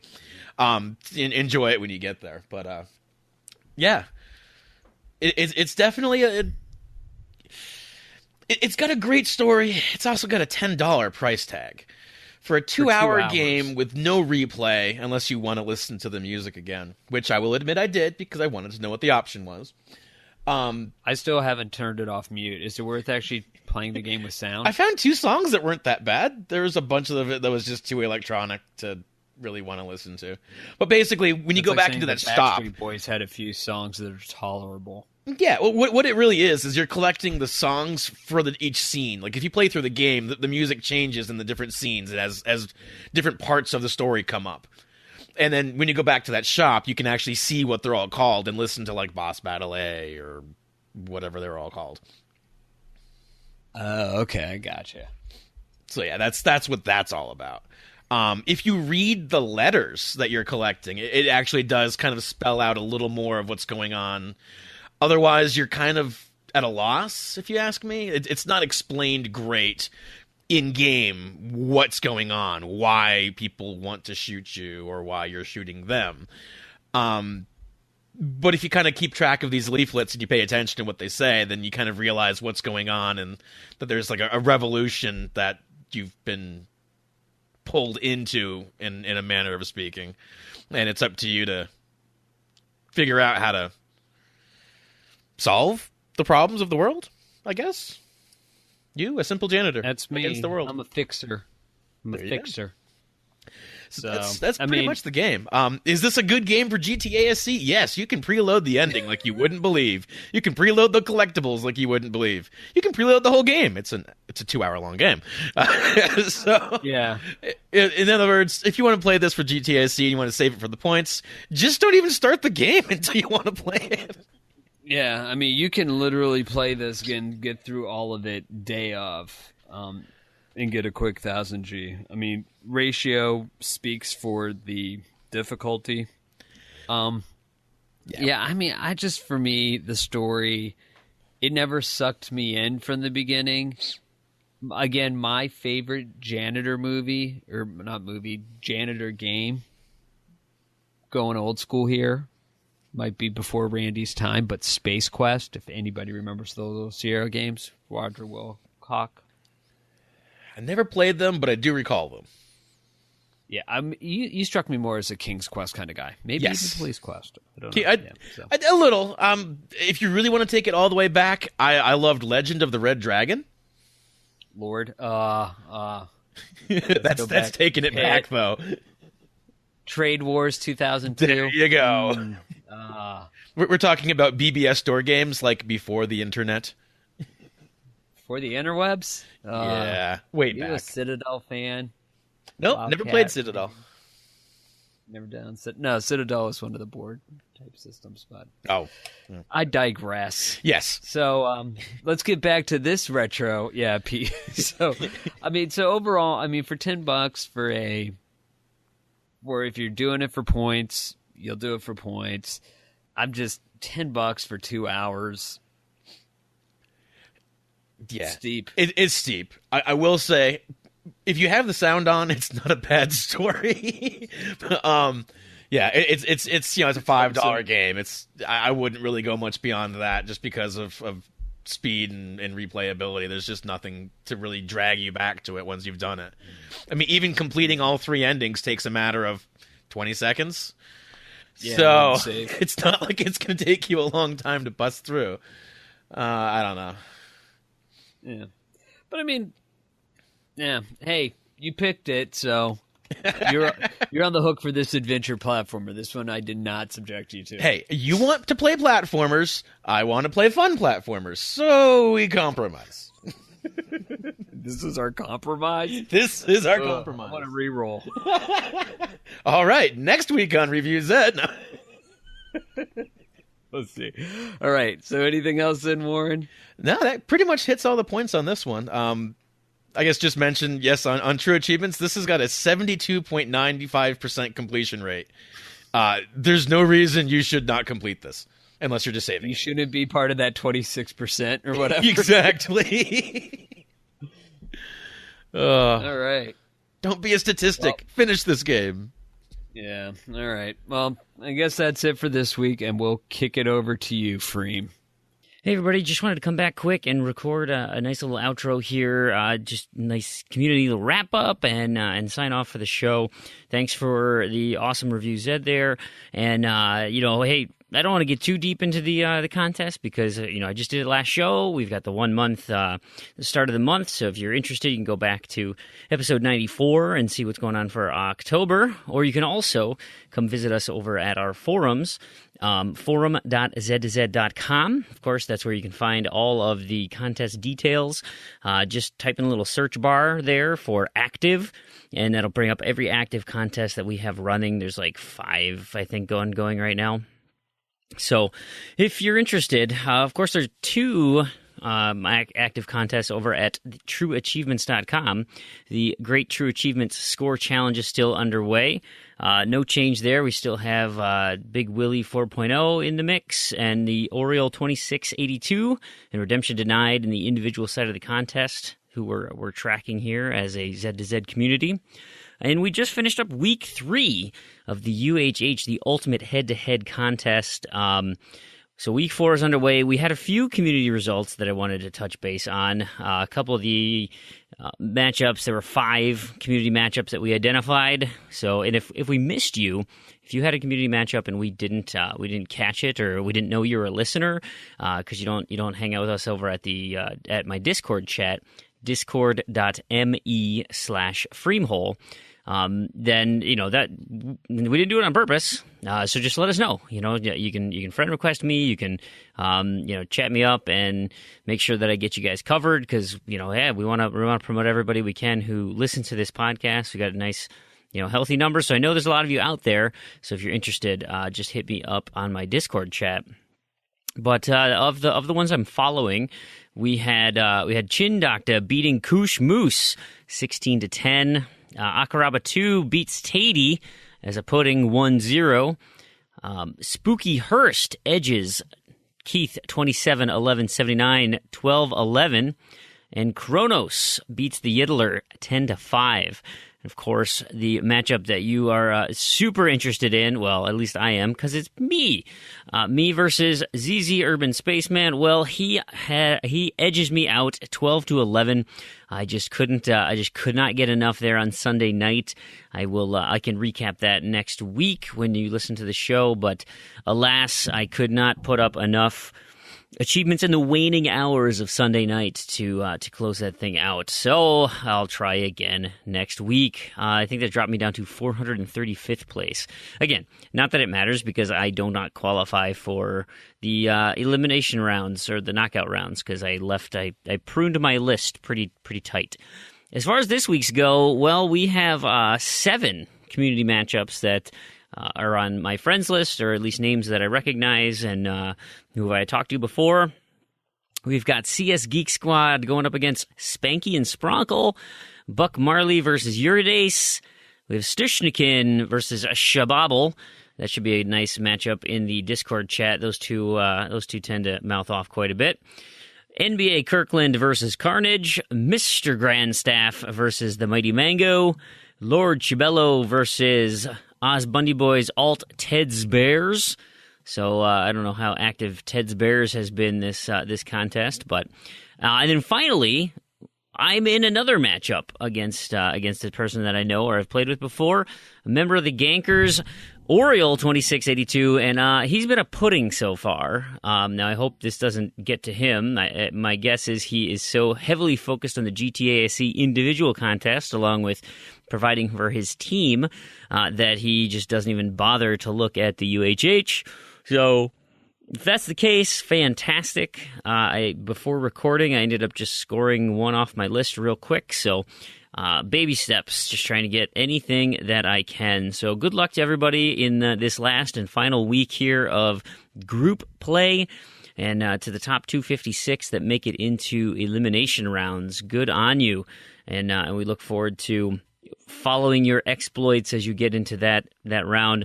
I'm not sure how the changeover is going to go in the just for fun part of the game, whether you have to opt in, or if there'll be a private message, or if you automatically roll in. I don't know how it's going to work. So by the time this next episode comes out, I guess we'll all find out. Until that time, though, we'll just have to sit and wait patiently. I'm excited. These lists are great. I mean, it's nice how they target kind of that next achievement, just to get you back into that game and get a little taster of it. The other contest, just real quick, I'm not going to go into them, but random to-do list, our community challenge for first-person shooters, and our gamertag challenge of Mighty Mango. And then there's the Mokas, the M. Surin's Overly Convoluted Achievement Spectacular, called a Back and Forth. So we have that. I want to give a huge thank you to all of our patrons out there. We'll be next episode, we'll be drawing winners for all of our contests, and so that includes our September winner. Of course, big thanks to Fufu Cuddly Poof, who won their August prize. I ended up giving that out just the other day. So awesome for that. We're trying to find ways to continue to engage our patrons, because you guys, are what make us tick and what keep us going. So we couldn't do this show without you. If you happen to be able to support us financially, that is amazing. We are super close to our threshold where we'll be giving away a full retail game each month. So if that's interesting to you, that we would so greatly appreciate it. There's only like 34 patrons, I think. I don't know. Maybe you can see that. I'm not quite sure what the overall head count is, but you guys are awesome. So, and if you're just a listener and you don't have the means or do not care to support us financially, I totally get that too, and I understand. Thank you so much for listening. One free way to help promote the show is through iTunes, doing reviews there. That's obviously the most popular place to get those. Even if you don't use that, it would be super helpful. Help spread the word. Or you can just spread the word to your friends is also great. So if you happen to be a listener and know any achievement hunters out there, PlayStation 2. I mean, there's so many cross games, but this does tend to be an Xbox-centric podcast. But yeah, we tend to branch out every now and again. And like I mentioned before, my Discord chat, discord.me/Freemhole. That's FREAMWHOLE. There's so many community members over there. We got some wonderful LFGs. I'm trying to put together a little live lock session for this week. I have a UHH in that for playing some co-op. So a nice one mission with 2 other buddies would be fantastic. Hopefully by the time this comes out, we've actually accomplished that. And then we have our regular boosting groups. So Battleborn is on Wednesday nights. If you're interested in getting the Battleborn achievements, remember those servers. They're no longer supporting development of that game, or I guess inactive development of the game. So if anything goes wrong, I don't know how quick they are going to be to fix it. And that also means that the multiplayer servers are quite dead, and so we will have the opportunity to hopefully match up with each other and work on getting those lore challenges done. It is going to be quite the grind. So, it'll take some time. So if you're ever interested in getting it, this is a great opportunity to do so with a bunch of cool people in the community. Of course, on Thursday nights, we have Plants vs. Zombies Garden Warfare. That is the first Garden Warfare 1. We have 2 groups, one working on the 1 version and starting on the 1 version. The other, my group, is starting on the 360 and then moving into the 1 version after the 360. So you can join either one. The 1 group is essentially being led by Big L, but I'm sure Baytruck does all the work. So if you can come visit us on Thursday nights, usually the 1 version gets started about 9 p.m. Eastern, and my version doesn't get started till a little bit later, like 10 p.m. Central. But I guess I'm not precluding anybody from getting on any earlier. But we got 2 hours on Thursday night into what I guess that's Friday morning. It depends on where you are, but. Anyway, we would love to have you. And then I think we're still running Halo on Tuesdays. I know there's a Left 4 Dead group. And finally, one of the biggest things is our Rocket League channel. We are hosting a Rocket League tournament. Sign-ups, like we mentioned at the top of the show, end this upcoming Friday, on Friday the 13th. So there will be no opportunity to sign up after that. And then and check out those forums, forum.z2z.com, for any of the details about what we're going to do, how we're going to set it up, who you're matched up with, and who's on your team. So it'll be super fun. Nothing, it'll be competitive, but I won't be crazy, right? I don't think we have any unbelievable esports phenoms. I guess, though, there's me. So, no, I'm terrible. I'm absolutely terrible. But I want to, so finally, I think that's about it. I just want to wrap up and say thank you again so much for listening. We hope you enjoyed it. It's been fun recording. If you still want to reach us, Twitter is probably one of the best ways, at Z2Z, ZEDTOZED, and also our email address, contact@Z2Z.com. I want to thank everybody who helps make this show possible, including our amazing patrons, and then everyone who works behind the scenes to help out. You guys are all awesome. And so on behalf of Randy and Prue, Warren and Spaz, I've been Brandon, and to all of you achievement hunters and Gamerscore junkies out there, thank you so much for listening, and we'll catch you next episode.